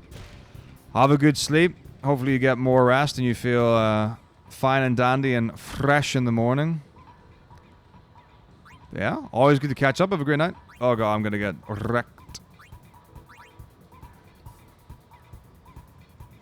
Because the thing is, like, there's somewhere like you'll roll something and you'll know. Oh, dude, I'm gonna make it because I have tackle slip. Amazing. So like, there's some rolls that you might know. Like what it's going to be used for, but like something might change, and then suddenly a roll for something else might, or a roll for something might end up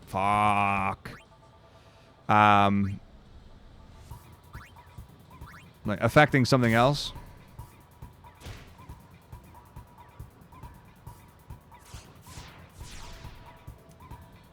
But again, like you're min-maxing for the campaign or the one shot or whatever. So it's not like you're making flavor characters or anything like that. So you are going to intentionally be going. We also did. I think we had the idea of doing the stupid game where like all the players play barbarians.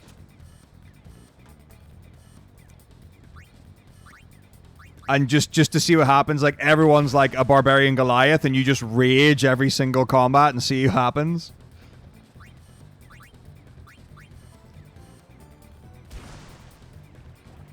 Yeah, it's almost, I think, like a choose your own adventure book, something like that. Maybe could be comparable to like the things.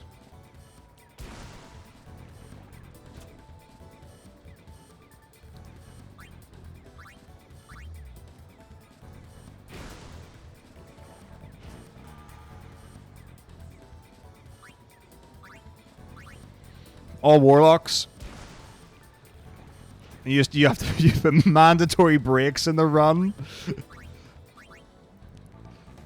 It's like, why do they keep stopping every 15 minutes? Long rest. Oh, that'd be... Oh, God. Could you imagine having an audience that would get that joke?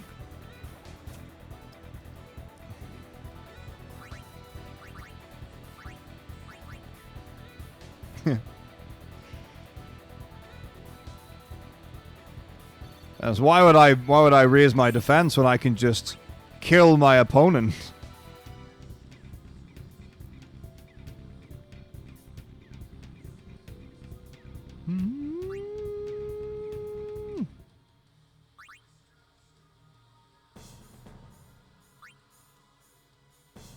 I mean, yes, hot swapping spells would be very, well, potentially. It also depends as well, like, if you're doing a low level,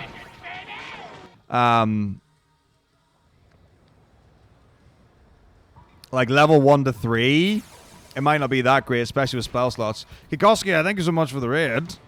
Hello. Oh, I've got the ball. Amazing.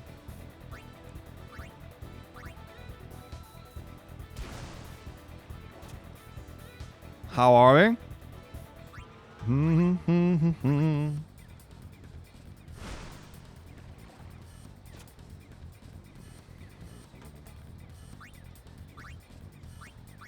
Oh, Mega Cop. How is Arcanum? All good. Slip.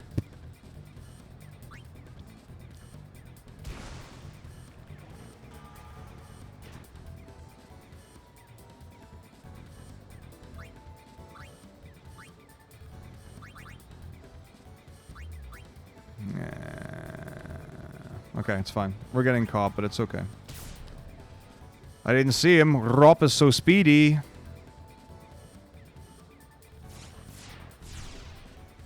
Yeah, we're hard committing to Blitzball. Harder than I've ever before. Oh, look, well, there's a thing as well. So, like, I've seen people do, like, Tomb of Annihilation as a one-shot, or, like, the previous Tomb of Horrors as a one-shot. And it's like, okay, you just roll 10, like, level 10 or level 20 characters. You get this many magic items or this many, like, points worth of magic item and stuff. So, it could actually be really cool, like, to be able to, like, build, you know, a level 10 character, maybe. Like, level 10's got a lot of range to it. Oh, I've never played Arcanum. Like it's it looks to me, well, comparable to the likes of your Diablos. In fact, I don't think I've played any game that's a Diablo-like that isn't Diablo. So, not informed for me.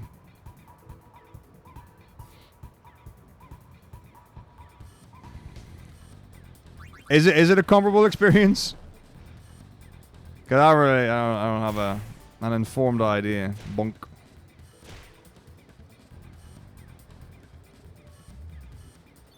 Steampunk Fallout.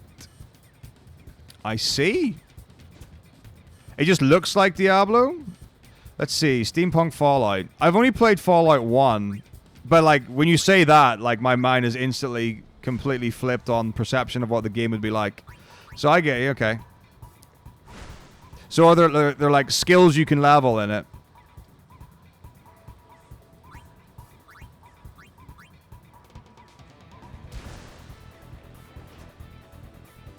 I'm like, the thing is, like, my head's think like Fallout is steampunk. What does my brain think Fallout steampunk? I know it's dystopian and like post-apocalyptic.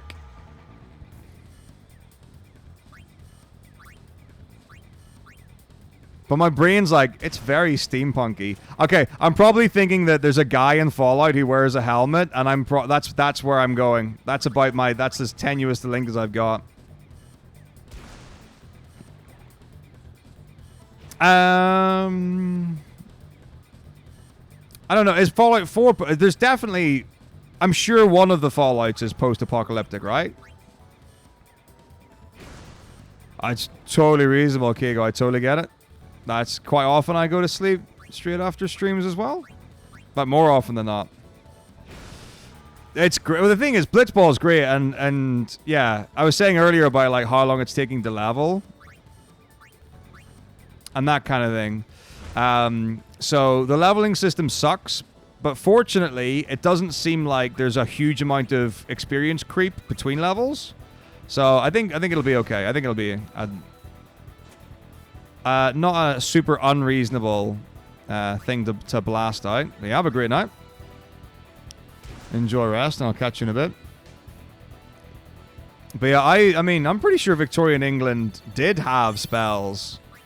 At least people certainly believed it, right? I'm sure there were, not like sorcerer is definitely not the word, but like people definitely practiced witchcraft in Victorian England, right? I'm sure I'm not making that up. Or it was believed anyway. I'm sure people believed in like evocations and like rising from the dead and stuff. There's a very strong chance I've seen this in a film. But my brain's telling me that this actually happened. So there you go. But that's cool. I mean, yeah, I can totally imagine what the aesthetic of the game is then, yeah. Oh, so here's the thing that I'm doing right now. It's like the dumbest joke ever. It's not even a joke.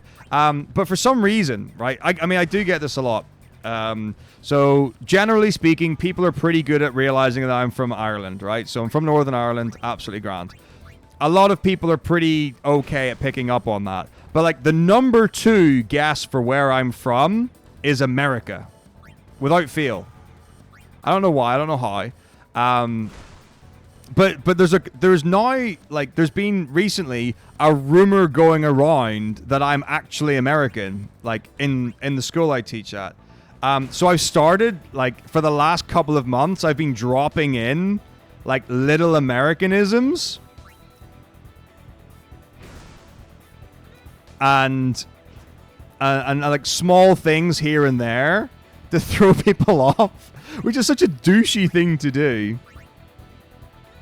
I mean, I'd take Australian. It's a grand compliment. But I would very much like to be Australian. Well, from what I've seen, I actually don't know do I know anyone from Australia? Like, I've seen a lot of, like, different things in films and people and whatever. I don't know if I actually know any Australians. Like, I've definitely, like, met Australians and worked with Australians, but, like, I don't know if I'm friendly with any. What's up, Harvey? How's it going? Yeah, we're cranking out some big numbers. Well, some is being the main thing. But yeah, so I do think that some students now do actually believe that I am American, which is great. I love it.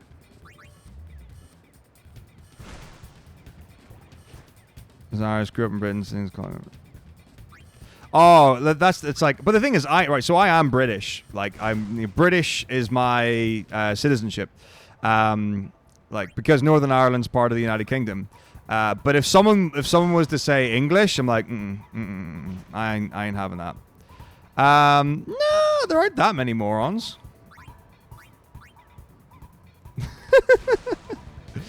This was an incentive that was met a long time ago, Harvey. I've owed this for quite a while. I also didn't think it would be too bad, and I'm not sure. Like, I actually don't think it's going to be all that bad. So this is where it's come down to. So the early levels, you're like, oh great, it goes up like in one game, you go up like 1 or 2 levels, and you're like, oh my gosh, amazing. Of course I don't plan anything. That's one of the great attractions. So what I bring to the internet is, you know, gusto and no knowledge or preparation at all. I'm pretty sure you don't, Retro. I don't think there's anything at all. The only thing I think you get for it is when you get Aurochs rails, which is Waka's, like, best overdrive, it does more damage. I think that's it. But also, getting Keepa to be the best scorer in the game, it's satisfaction in itself. So anyway, each level, it does require more experience to level up. The way experience works is, every time you use an ability, like shoot or pass, or maybe tackle as well, you get 1 experience point. If you do a level 1 skill, you get 2. If you do a level 3 skill, you get 2. If you get a level 4 skill, you get 3. Okay, I guess I'm shooting now. That's fine, doesn't matter. Time's up anyway. So we're really talking like 2 or 3 experience per action.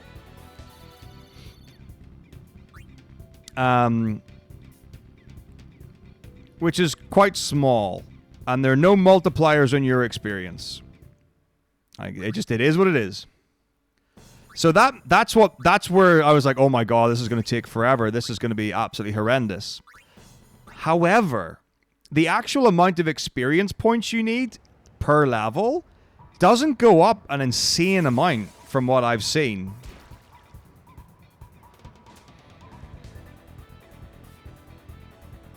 No, the thing is, it is going to keep going up. So, but the thing is, the fact that, like, I've already got, like, people in the mid-50s. Now, I know that, like, the two shooters are both in their 30s. So it's hard to tell. Like, early on, I was like, this is great. I'm getting a bunch of levels. This is going to be done in, like, 10 hours. It's going to be a walk in the park. And then it was like, oh my god, this is going to be horrendous. It's going to take a huge amount of time, and this is never going to be finished. And then I was like, hang on, these levels, it's not taking that much experience to get these levels up. Maybe it'll be okay. So I'm kind of sitting in a fairly optimistic middle of the ground view where I'm like, this will be okay.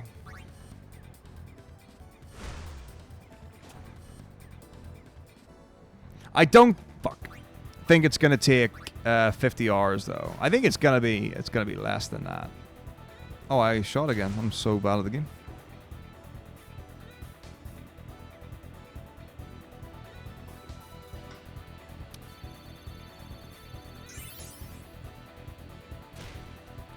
The problem is, I need to have it finished next week so I can start on FF16, so...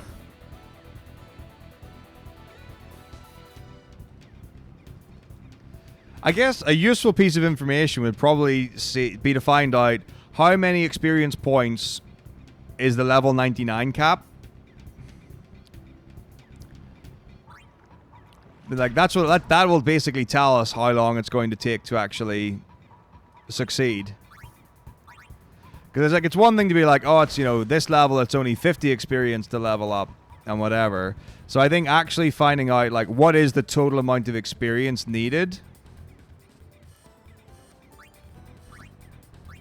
That's probably where the useful info is going to be resting.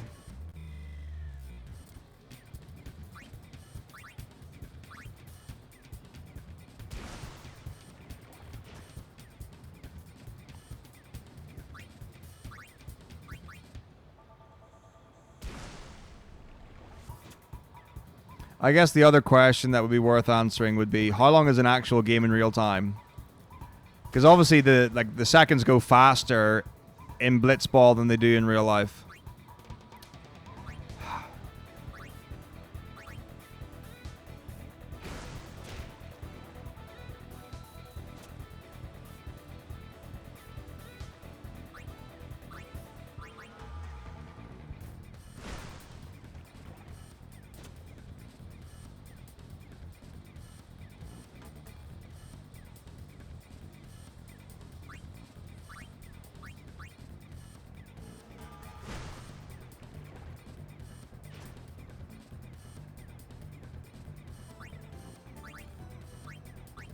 That is true as well. Maybe it would be worth just timing some games and getting like a rough average. Did not think of that, Shinremi. Did not think of that. Yeah, it might actually balance out to be roughly comparable. And if I'm doing a lot of actions... Oh, I don't know.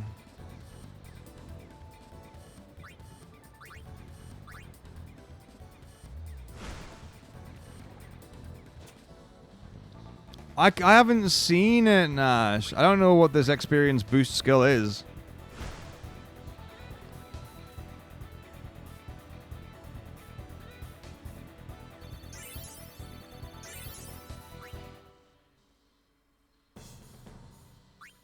Yeah, I think that sounds right, obviously, but I don't know how to get it.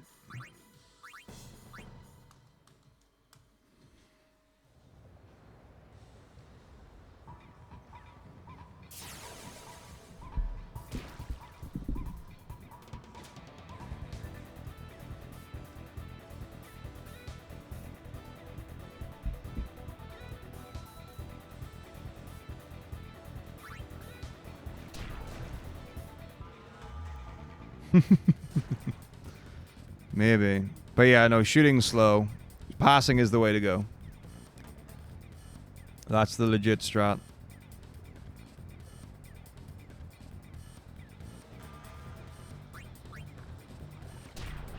League second place. Alright, I'll try to keep an eye out for it.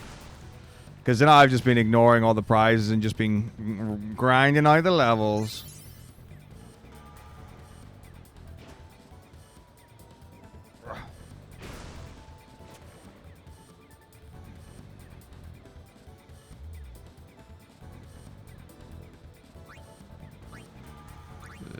He's got high stats. Not high enough. Bronzo. Guado potions. Good.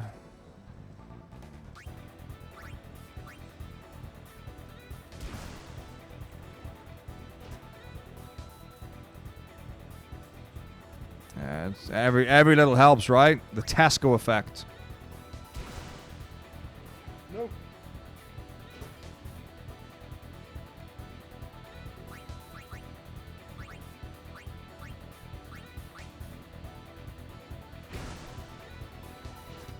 3% sounds like easy to me. Alright, there's no worries, Retro. Have a good night. See you soon, man. Rest well.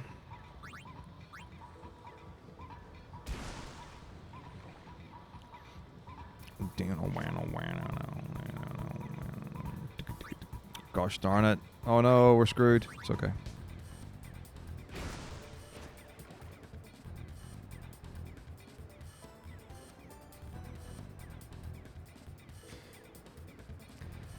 It's not like a particularly special day or anything, is it? Or just another day in work? I really don't see it a lot, like whenever I'm in shops and like shopping centers, supermarkets, whatever.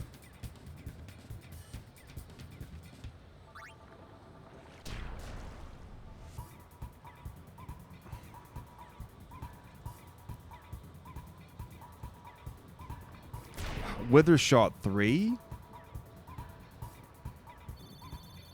Boom! Nope. That's a big number. I ain't beating that.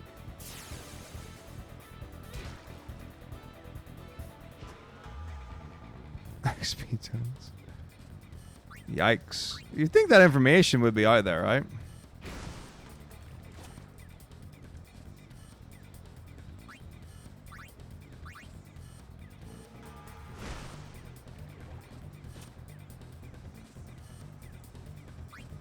I wonder, like, yeah, how much it impacts, like to actually get it, like how long would you have to get one?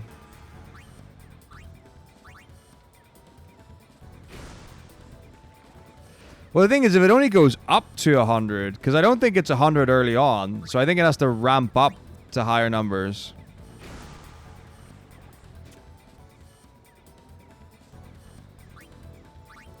Because right now, my level 50 characters, do you know what I really want? I wonder if the experience is 5 times the level you are. Because right now, my level 50 characters need about 50 experience. Oh, the thing is, I don't have to reset. I can just reset for each league. And to get each league to have the prize, I think. I think I can continually do it each time.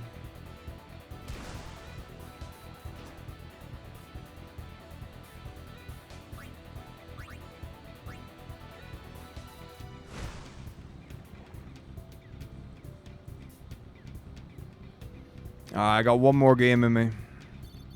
Let's make it a good one.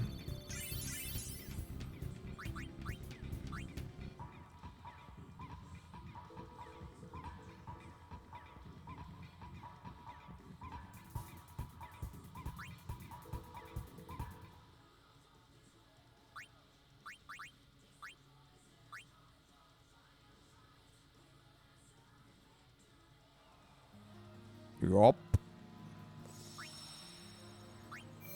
Yeah, well, of course, I need to win the league. Right now, I'm, like, getting hard stomped. High furry. Amazing.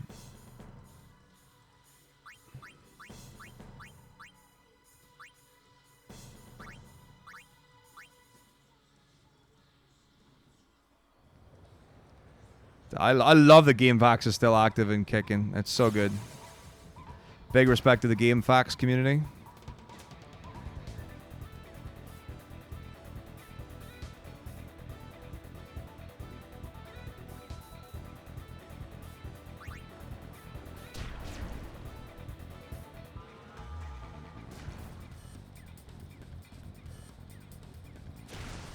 That's an ambitious shot. Curie.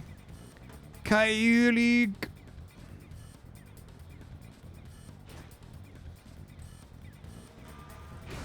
Oh, right in the mix, right in the middle.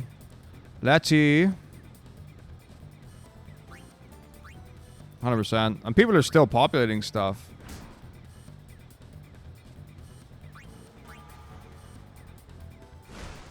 I think it's total 9999 to get level 99.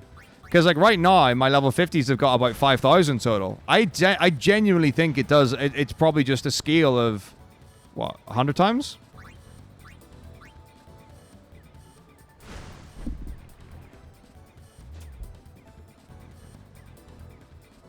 Or 10 times or something? Oh, damn.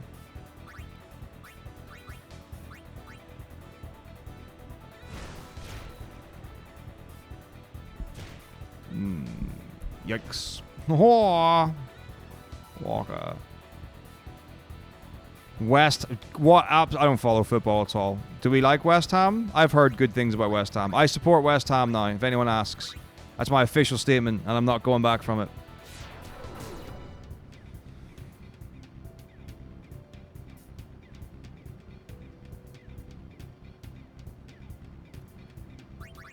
I mean, I definitely got maps from GameFAQs back in the day. I remember that. Oh, you bring up a fine point, Nash. Now I'm conflicted.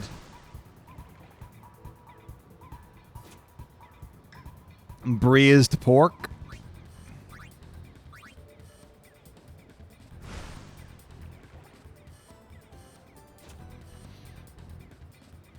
Smoked ham is good. Like, it took me quite a while to appreciate ham. I always thought of it as a lesser meat.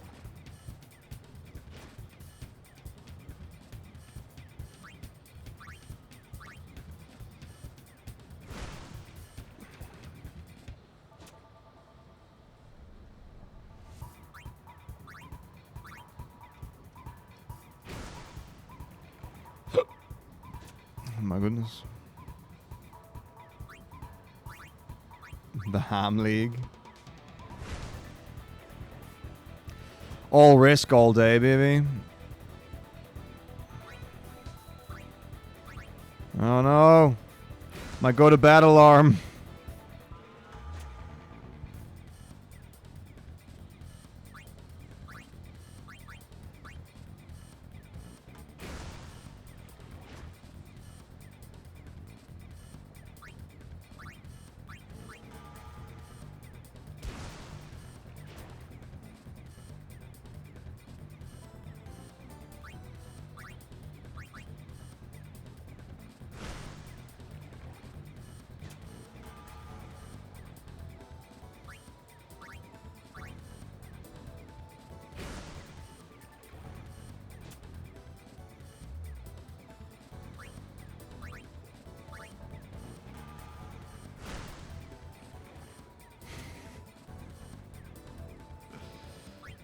Yeah, it's important. I say it's important. I don't I don't know. I think it's a good thing. I've had it for a while. I have my get up alarm. I've got my go home from work alarm, which is very important. And the only reason that's important is because other people know, like people that I work with, know I have the go home alarm. So they're like, "Oh, go home." Actually, it's actually pretty good. Right, let's have a look at our experience charts right now. So, oh no, my experience is way off. Okay, so level 54 is 80 experience or something. Level 58 is 130. I have no idea how the maths works.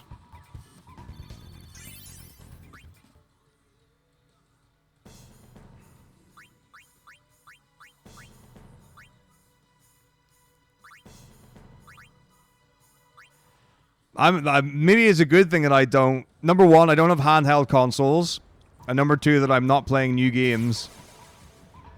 I would not want to be in a position where it's like, oh, I don't want to put this down, but I have to. Quite glad I'm not in that position. I guess you're welcome, Sandy.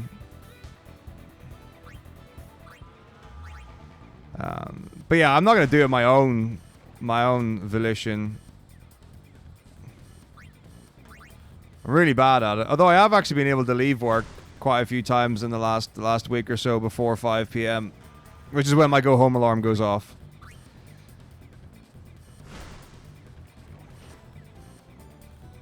Oh, it's grim when people ask, how much longer is left? Shut up. I don't know. We got learning to do.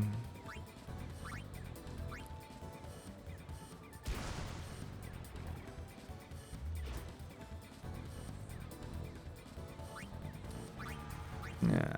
It does seem like there's some sort of like consistent multiplier. Absolutely, Gaggy. 100%. How could it not get in? I've probably submitted worse than this.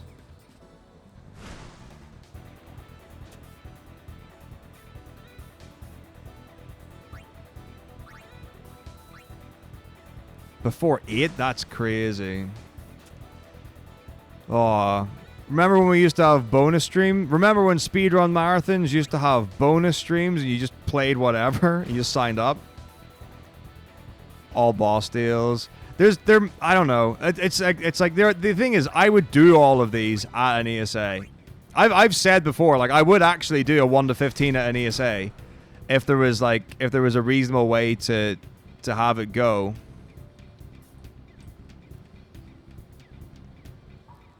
Like, it would be a lot of fun, but I don't know.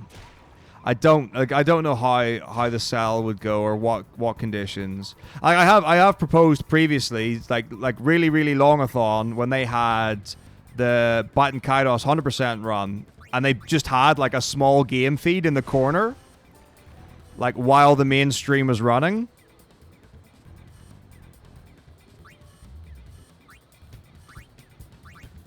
I'd be fine with that. Just like have me in my own room and I'll just do like a 30-40 hour run or whatever. And you can just see it. The thing is, like, I think it would be a little impolite for me to suggest me being like, okay, I'll be ESA Stream 3 this year. I don't know how well that would go with the team.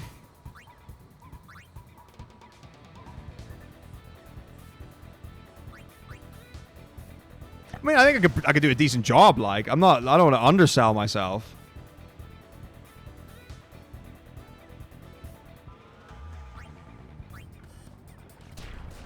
But I don't know if I'm so good I could, I could carry a marathon level for that long.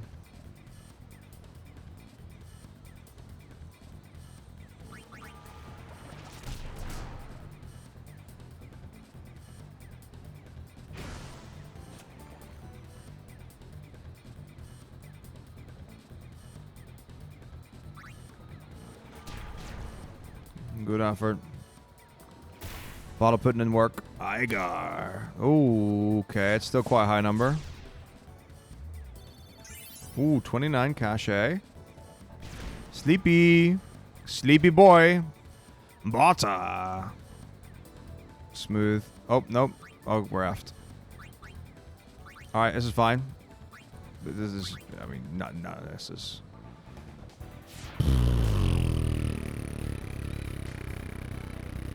That 4-shot can score. Wait, what Memoria video? What? It could miss. Didn't miss. What? Hang on, what Memoria video? Like FF9?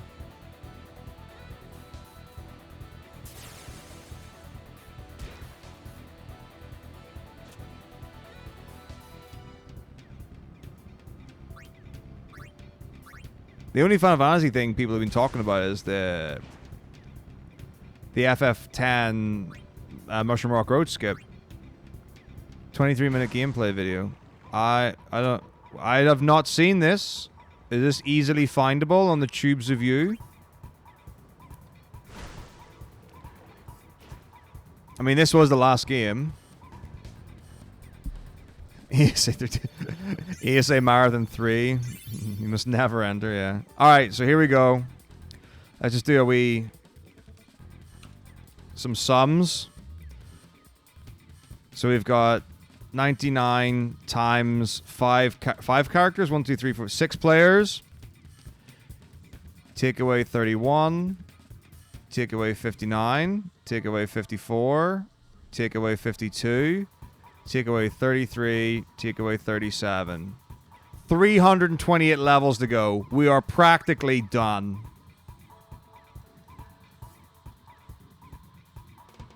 Yeah, we're like way past the halfway mark. I actually have no idea where it is.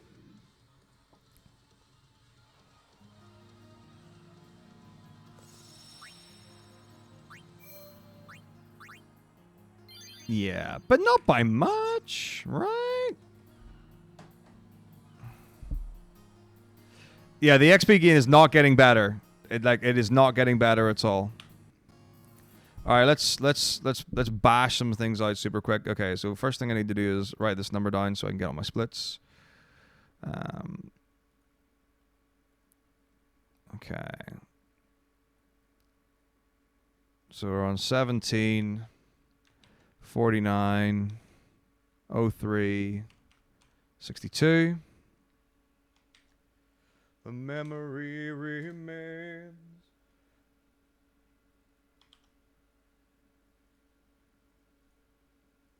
Okay, get rid of the splits. FF9 Memoria gameplay. What am I looking for?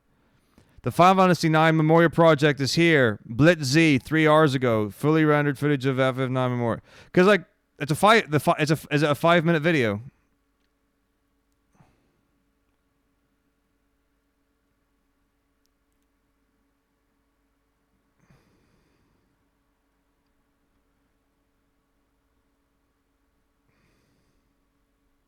Right, okay. I think this is what it is. Hang on. Let's go.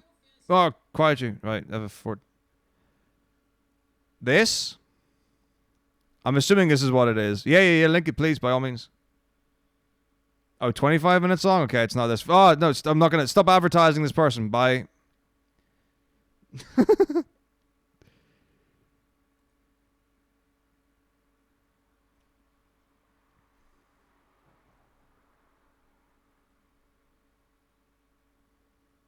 All right, here we go.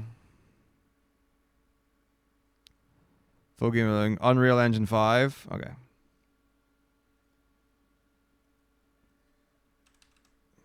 All right, you ready for... here we go. This is the first ever bullshit Taco Reacts. Get ready, YouTube. It's going to be so fucking garbage. Maybe I'll do a proper one at some point. Reaction stuff. I don't know. All right, we're going to get this done in 5 minutes and I'm going to bed. More projects to proof of concept, not meant to be viewed as a playable product. We'll never do anything infringed. Don't care. What the shit? Look at this. What? Graphics? It's like an RPG Maker project, only better. Carrying on. Extras? What are they? That's interesting. I don't know what they've done to the music. I don't know how do you do a YouTube intro? What is the... Well, hang on, it's the boom. Hi, I don't even know what people do. What's it? Welcome to Twitch. No, YouTube Metako's channel. That we watch video game content here. Make sure to stay to the end. The giveaway at 3,000 subscribers. Let's do it. All right, fucking. All right, authentic harpsichord. You've got no audio. I've just realized. Here we go. Oh, fucking cor anglais. What the shit? Hello, Garnet. Ooh. She got them fucking aerial eyes. She got the aerial eyes. You know what I mean. Holy shit. Fuck me. She looks like a fucking... She looks like Link from Zelda. Anyway, carrying on.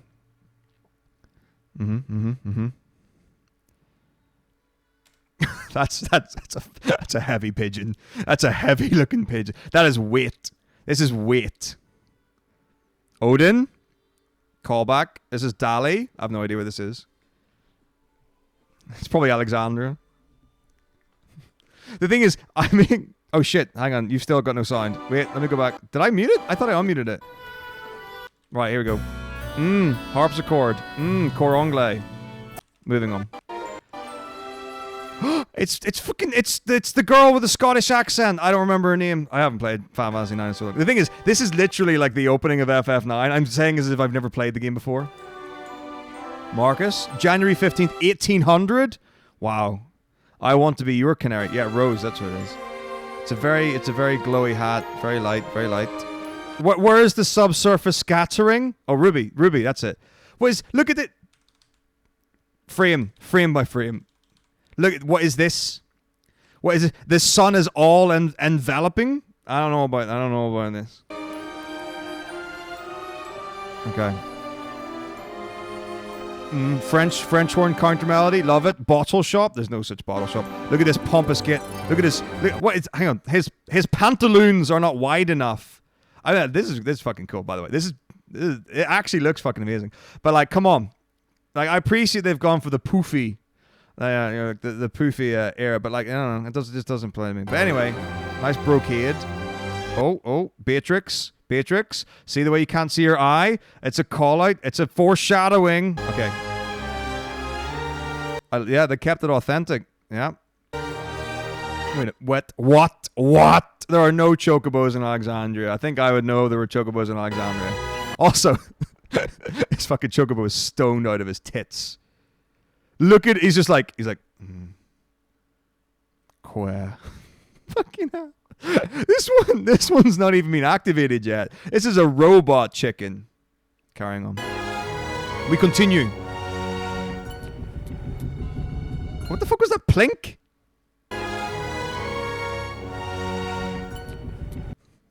That's the most synthetic, like, I don't even know. It's supposed to be like a harp or something? Great. Shadows, my bro. Right, so it's like okay, you can like it's got the shadow coming in, light source, and then suddenly it's all the same. It's fine. It's whatever. Oh fucking hell! Fucking Hip Hall's mum is like a Five Nights at Freddy's character. It's Five Nights at Freddy's? Look at this! Fucking teeth. We continue. Oh, fat pigeon. I don't want to make jokes about Hip Hall's mom. Oh, look at the grain, the wood. Oh, clap. She's terrifying. Okay. So yeah, it's pretty clear. It's pretty clear that this is like sequenced music. It's not like live instruments. It might be instrument packs, but yeah, it's feeling more synthetic and digital as we go on.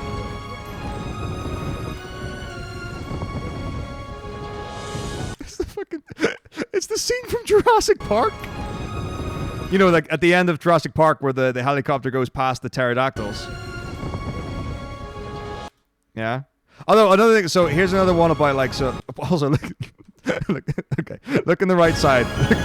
I don't know if they did animate this pigeon properly on the right side, because look at it. It's going just in a straight line. It's beautiful. Then it starts to animate. Very nice. Welcome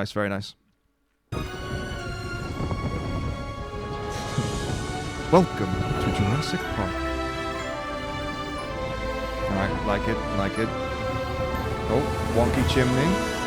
Oh, fucking look at that mountain. I've never seen that. I don't even know what that is. It's probably not Mount Gulg, but like... Interesting.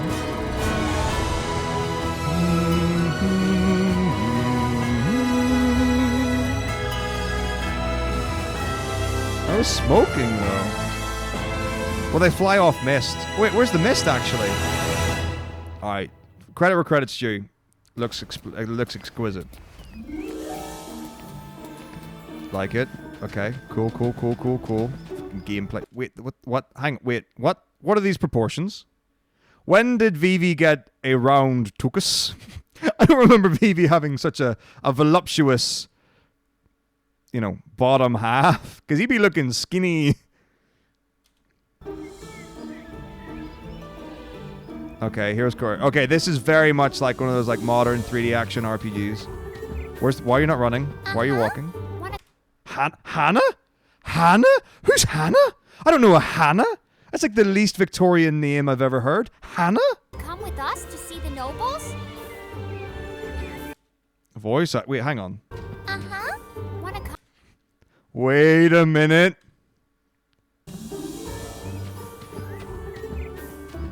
Uh-huh. Okay. We pause. Give me a minute. Give me just a wee second. Folder. Gaming. Stream. Twitch. Alerts. I have this folder where I have a few little sound clips that I like to use every now and again. Now, I'm pretty sure this one here, which is called FF13 Vanille, might be what I'm looking for.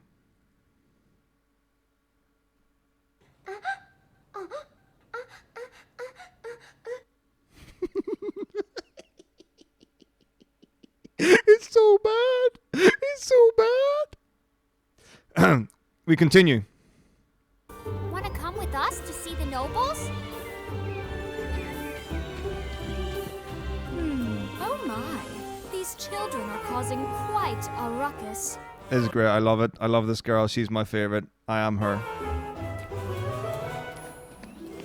Wait, my dude, chocobos. Live chocobos in Alexandria. Oh, I do hope this play is as riveting as the last one. After all, watching paint dry can be such a tough act to follow.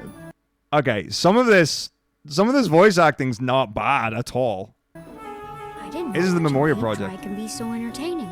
Maybe I should do that next. Why the fuck is Vivi American? What? I didn't know watching paint dry can be so entertaining. Maybe I should do that next. I didn't know watching paint dry could be so entertaining. My boy. My baby boy.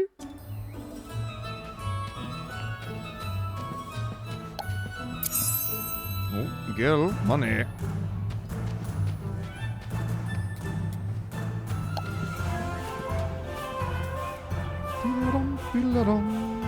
Wow.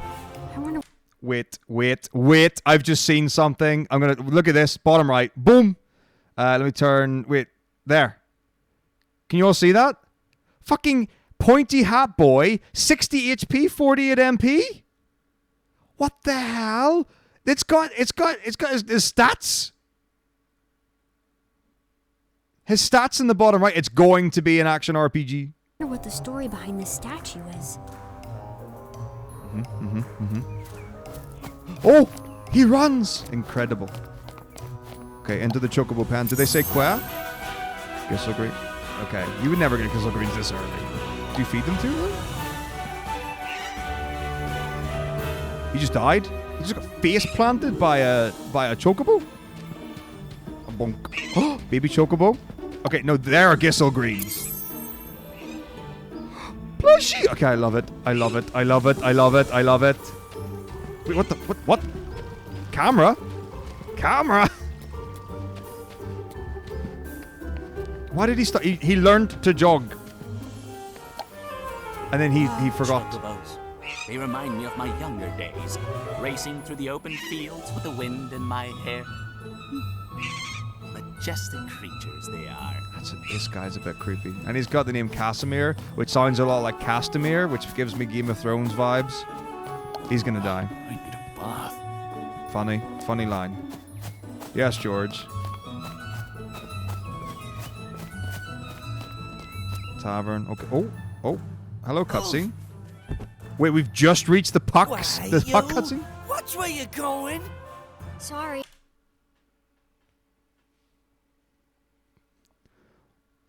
It's fucking voice acted by like Splinter from the original like Teenage Mutant Ninja Turtles.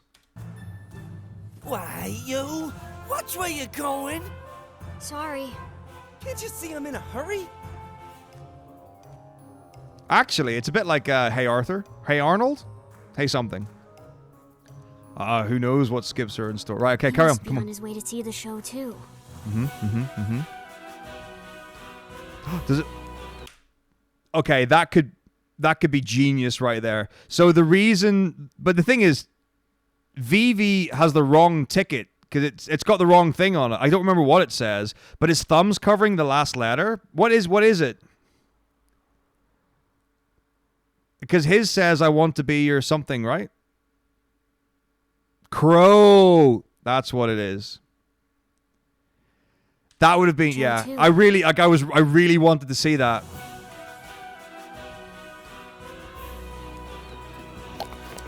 Oh, the city is utterly delightful. Oh gosh, I hate you. Poisson? I mean, the map is definitely different. Oh, hang on, another. This is like the 164th soldier that you get in FF7. Okay. Wait, maybe. No, it's just got more. Dude, this is Wall Market from 7 Remake. Why are there so many Chocobo things? Chocobo Idol. Big chocobo in the middle sure looks happy. Honorable nobles of Treno, Wait, what? Castle What? Alexandria is this way. Oh, it's this dude. Okay, this like the pacing is really like way slowed down. This is actually like if they did a remake, I feel like it would actually be like Those are this. so spiffy. Like this is probably about the pacing of 7 Remake compared to the original. Bucktooth, Dragon Face. I think a lot of the audio is desynced from the animations.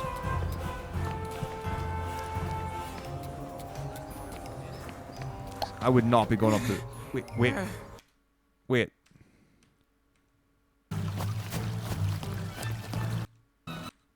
Nobles are Okay. So we speak to Hip Hall here. so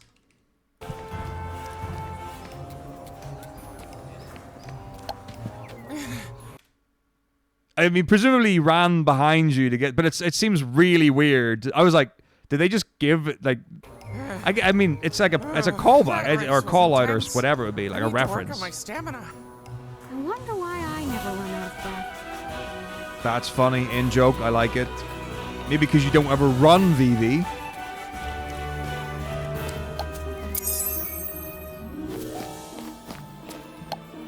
Wow. How'd you get a ticket for the show? You better head straight to the ticket booth in the square. You have to get your ticket stamp before you can enter the castle. That's all else, you know.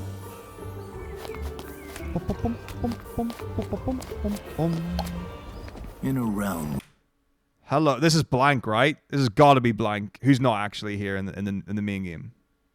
where guilt and love entwine.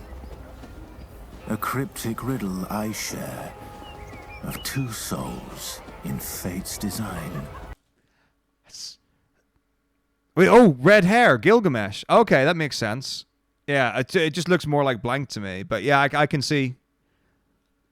I don't think Greg's ever sounded like that before. In a realm where guilt and love entwine. Grieving and burdened, my sins I lament. In crystal seclusion, my penance is spent. Jesus Christ. This is like someone who's like, I wish I went to the Royal Shakespeare Company. Like, I have just a massive hard-on for Shakespeare. Who am I? Wait. Was there a riddle there? What's this diary? This is like the logs from Dead Space or something. Okay. They're doing the depth thing. It's probably built into the engine, right? But like, so right now, everything is like compressed. It's like really close, and then when you get closer to an object, it appears like the background gets further away to give perspective. That's cool. Jump rope. Hello, girls. The blossoms in Alexandria are quite splendid, don't you think? Oh gosh, no, no, no, no, no, no, no, no, no, no. It's not how you say those words with a British accent. It's true. I've never seen this many colors in Grandpa's cave. He remembers his grandpa. Oh, running. Running. Can I help you, son?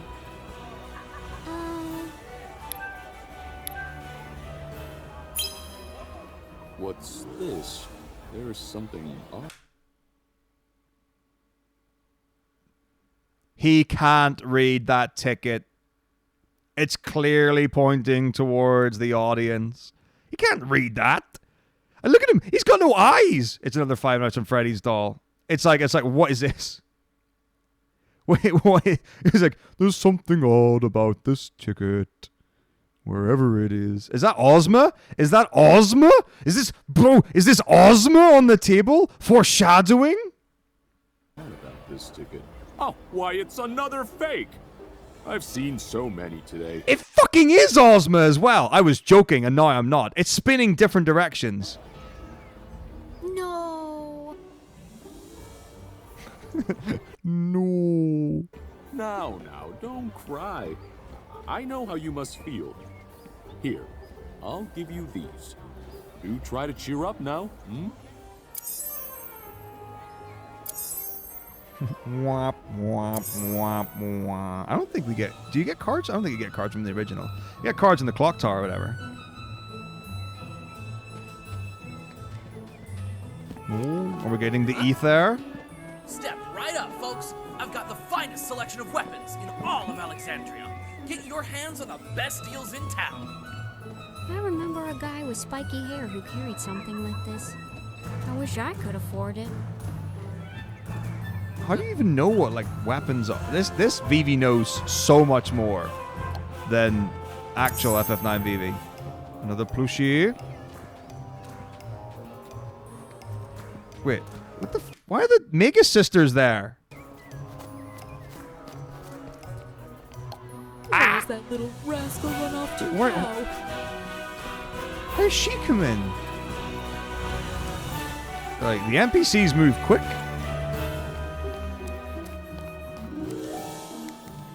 I don't remember. Like, the thing is, like, I don't visualize them.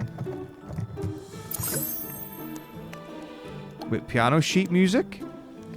Is there, like, the FF7 thing where you can use the controller to, like, Legend play has different it notes? Alexandria has wings.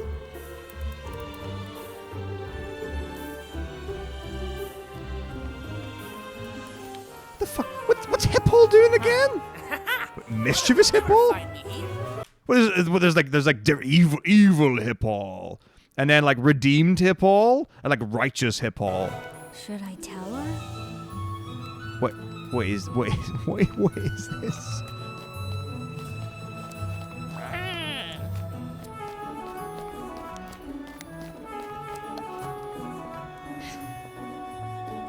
Ah, my lady, this exquisite trinket is a rare find, crafted by master artisans. An absolute steal at just 5,000 gil.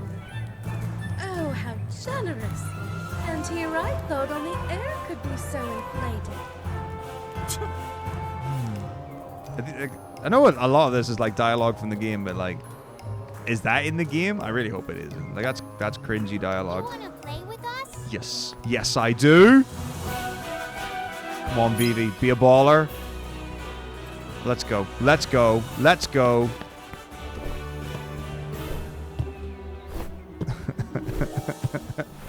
Okay.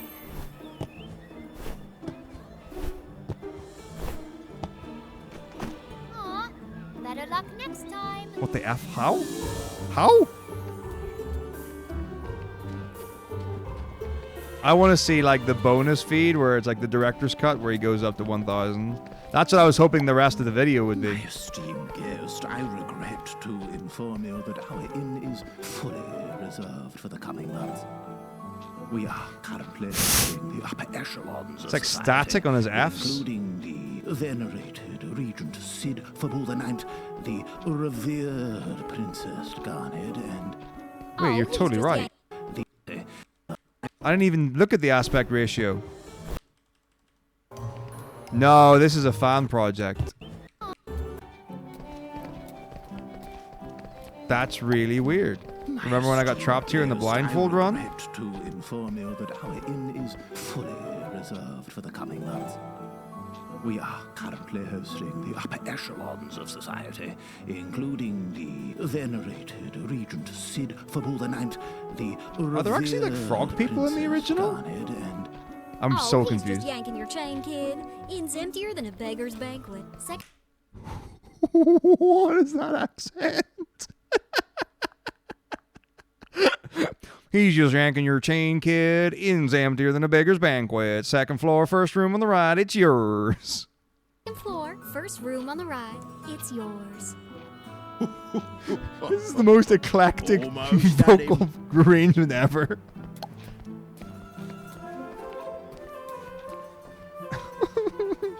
Wait, what the? What was that glitch? Also, I noticed that there are no footstep signs.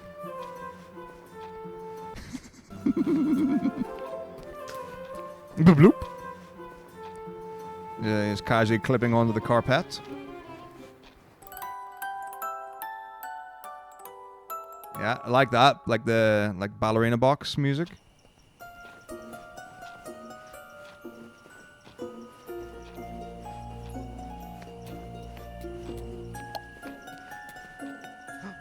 Plushie. Tonbulus. Plushalus. Oh my god, it's nighttime. This is better than Fable.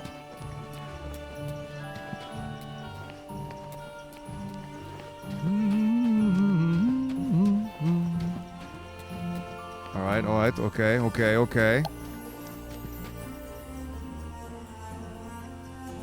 It's like they're from another world. They're from another game. Never mind world. So I wonder if they changed the music like to match the time of I day. can't believe the ticket was fake. What am I going to do now? Like this arrangement's got a very Fable kind of feeling to it.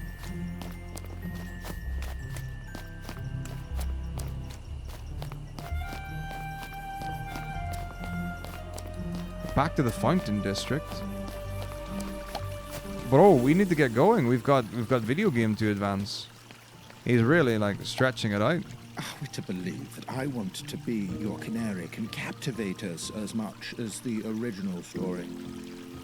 Well, if it doesn't, we'll at least have a splendid evening mocking its shortcomings, won't we?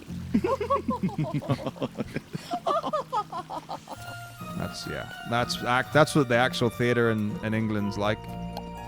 If you ever go to the Royal Opera House, that's accurate. What is this geezer doing? What is he celebrating? I don't get it. That looks like jump! There's jumping!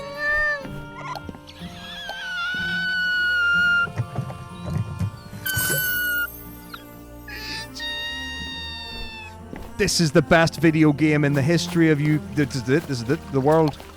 Done. I'm never playing. I can't go back. I can't go back. I can't go back. Huge. Huge. Oh my gosh. This is actually now in the top 5 Final Fantasy games of all time. And it doesn't even exist. Incredible. Oh my gosh. We've got sheet music. You can play the piano.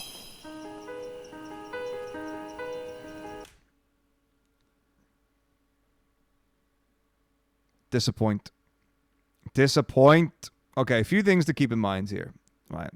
So number one, this is obviously trying to replicate some sort of organ. As we all know, organs work with pipes.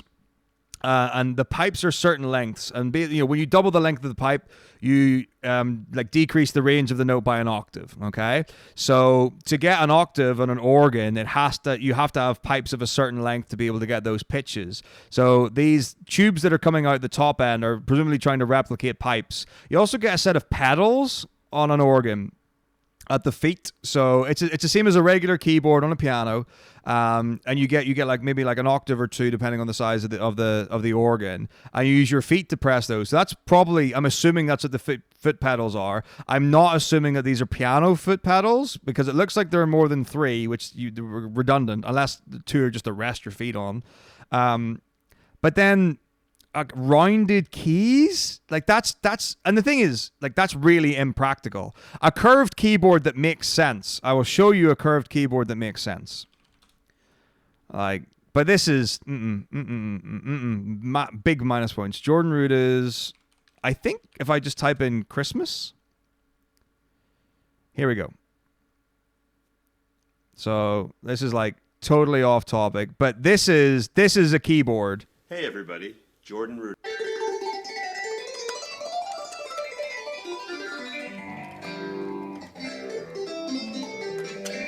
Right, that has some sort of practical, like, it's got some practical usage to it.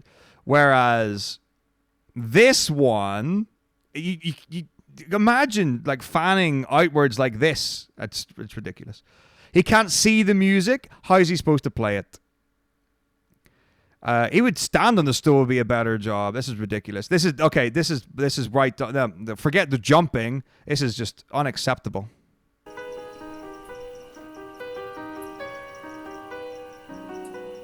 And he's not even pushing down the keys. And it actually is like it's the arrangements. No, I just can't. I can't.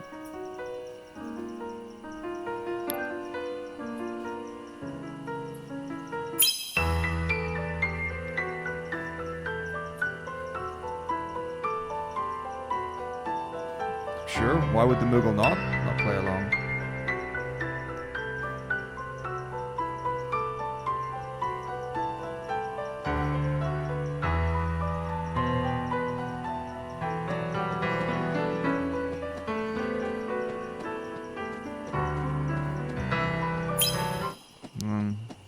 It could have been great.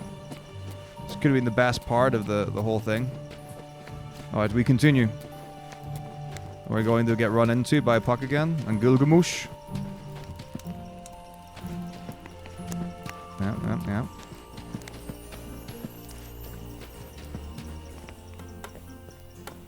Oh boy, here we go. Teatra. That should do for now. What the hell is he hammering? He's just hitting the metal beam. Like in the original, the sign goes angled and then he puts it up and goes bang, bang, bang. Like, he's hitting the metal post. And there's no metal ding. That's a, well. That should do for now. Wait, where'd the hammer go?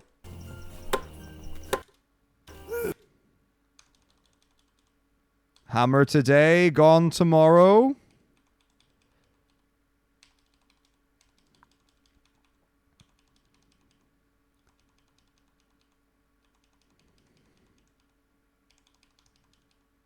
Good muscle definition, though. Guy works out.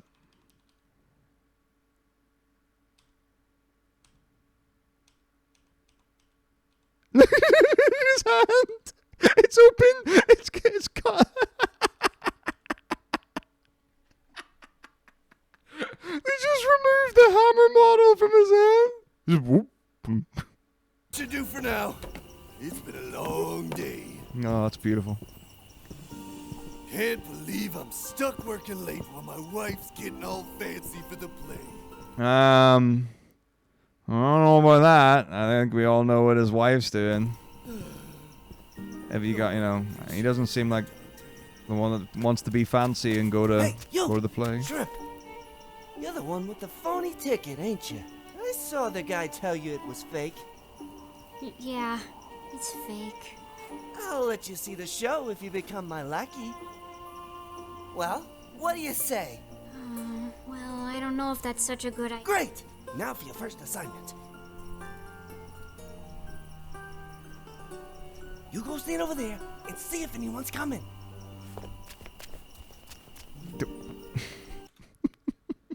The run animation was amazing.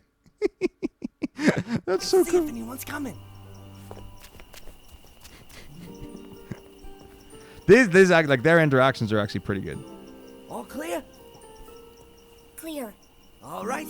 Engage according to mission parameters. But this definitely has like the 7 remake, like let's just balloon everything out of proportion. Where'd he go? Where'd he go? He could not have got out of my sight.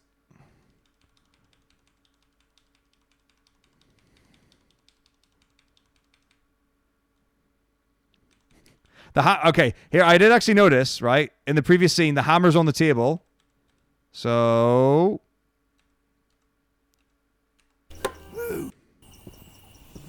What you do for see. now? It's in one of the shots. Hang on. Long day. Now, it might not be the same hammer. Can't believe I'm stuck working late. There. Wait, where is it? While my wife's getting all fancy for the play. Hey, you! Shrimp! You're the one with the... Yeah. There it is. There's the hammer. Right there. Safe and sound. It's fake. What do you... Where it belongs. Clear.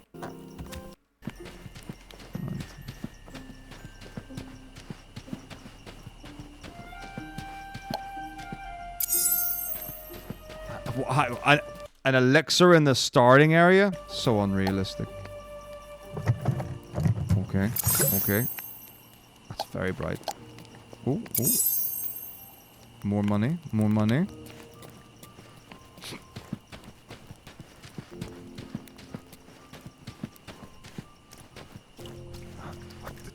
That's creepy. You see that he looks like a zombie? Like this looks like an evil villain. What? Are these like drunk people? I don't know if this is appropriate. That's not appropriate. This is a children's game. You can't label people with the term drunk.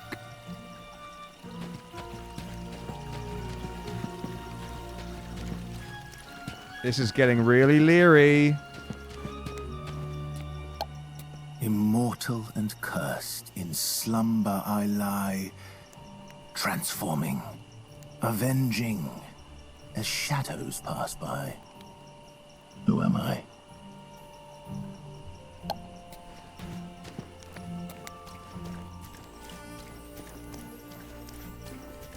It just... Why are they all drunk? It seems weird. Seems out of place. Can we fish? Can we fish? I want to fish.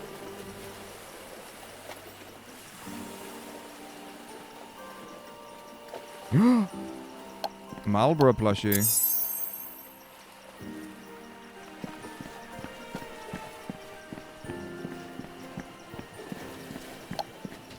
Like the fact there's like light like creaking through the boards is very cool. Oh, big jump action. Another chest.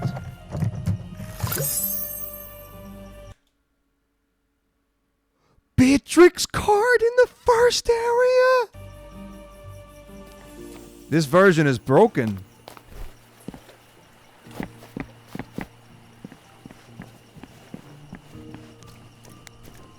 Into the church. Why is there an Alexandrian soldier there? I don't remember there being no Alexandrian soldier in front of the church. Yeah.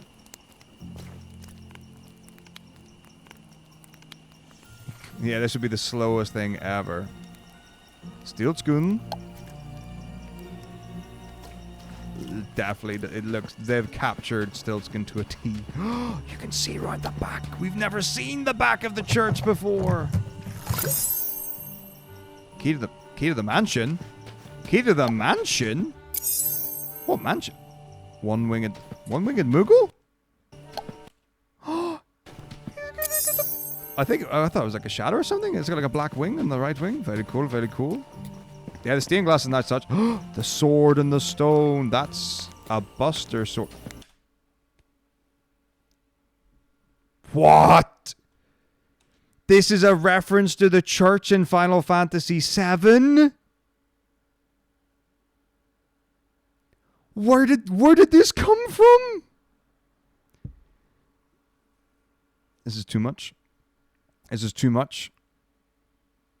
This is just, there's so many layers of meaning. Like, is it a reference to the church and the fact that Eris grows flowers in the church? Is it a reference to Cloud's sword ending up in the dirt when he dies? When Zack dies? Like, is it a reference to Crisis? I don't know. It could mean it's oh.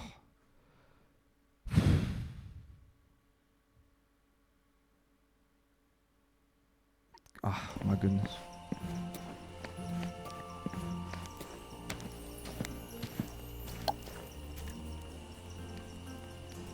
I see you've been collecting some plushies, Kubo. I have a special one just for you. Bam up! So cool. I don't know what the plushies do. Can we use them in battle? Maybe we like throw them.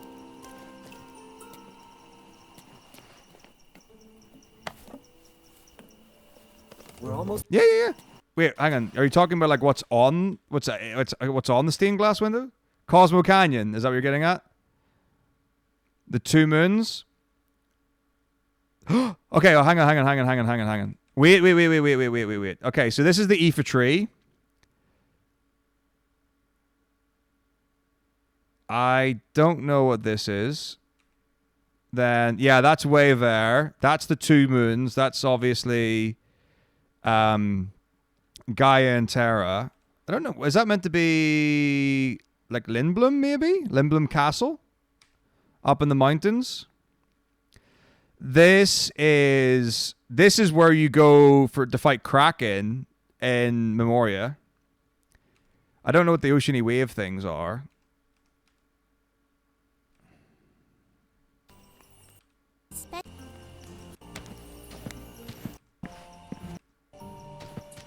Yeah? Yeah, it's got the Aoife tree on the opening for both. Been collecting some plushies. Okay. We're almost It's there. pretty cool. Just across the rooftops and up over the castle wall. Come on. That music's actually relatively appropriate. Let me guess. You're afraid of heights, aren't you? Hey, just think about how awesome it is. Just add all this story into the game. Vivi, well known for being afraid of heights. Right. So much expression in his eyes. Treno knows. It ain't fair how they get all those tickets. And they should go to others like us. Oh yeah. I don't even know your name. My name's Puff. My name's Vivi. Okay, Vivi, huh? fair. Okay, I respect You it. got a funny name. You're kind of funny. Nice to meet you. Oh boy. It's canary time. Flippity ploppity flippity plop.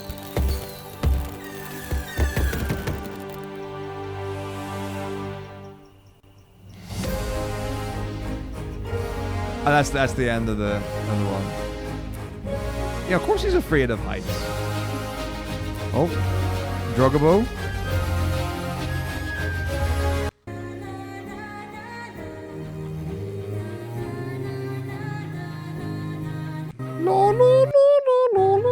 Okay, there are actually quite a few people who worked on this.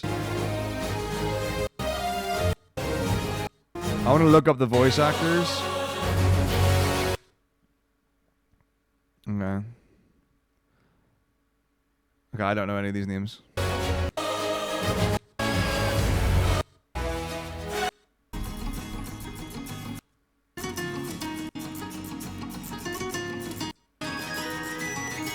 Oh, okay.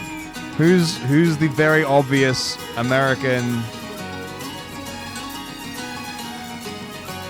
who can't do British?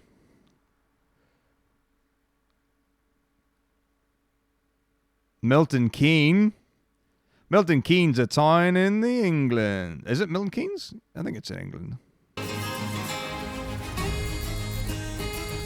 Gilgamesh showing range.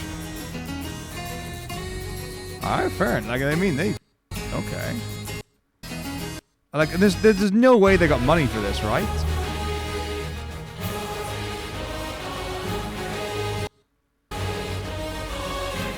Like, this has got to be like a passion project.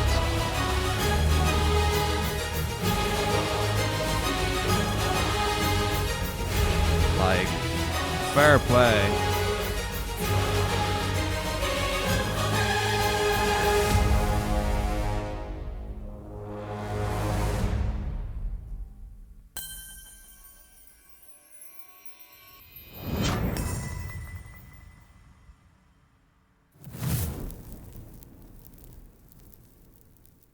Yeah.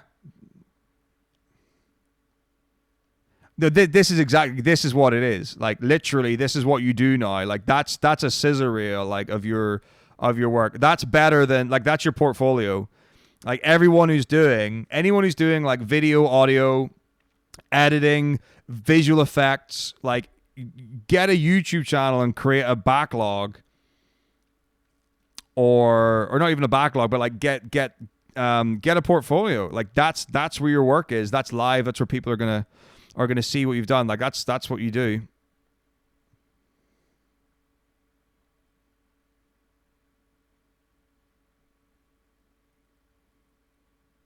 I mean, there is like season 3 or 4 or something of Archer starts at Bob's Burgers.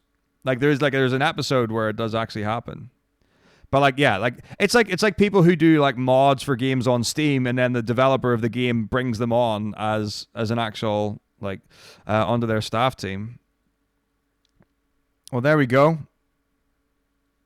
Happy Christmas, everyone. That was a charming delight.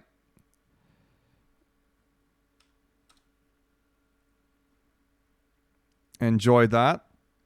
And now I'm going to go to bed because it's late time now. You got your money's worth. Oh, so ladies and gentlemen, don't forget I offer services for money, so you can buy those. Like, click on the subscribe button, turn notifications on. New videos every Saturday of high quality speedrun content. Don't miss out. For those who stayed to this far in the video, comment below what was your favorite plushie from the video. Top comment gets a chance to win a subscription to my Twitch channel for free. I hope you enjoyed. Have a great time. See you. Bye. There we go. It's going to be a disaster. Oh, well, worth it. Do you know there is like fucking Panda made it when we were at Winter a year ago?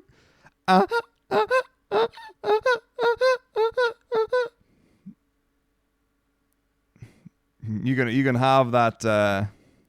Yeah, you can have that audio file for free. I don't think it is an alert. I think I just have it. I don't think it should ever be used though, and it can only be used for evil.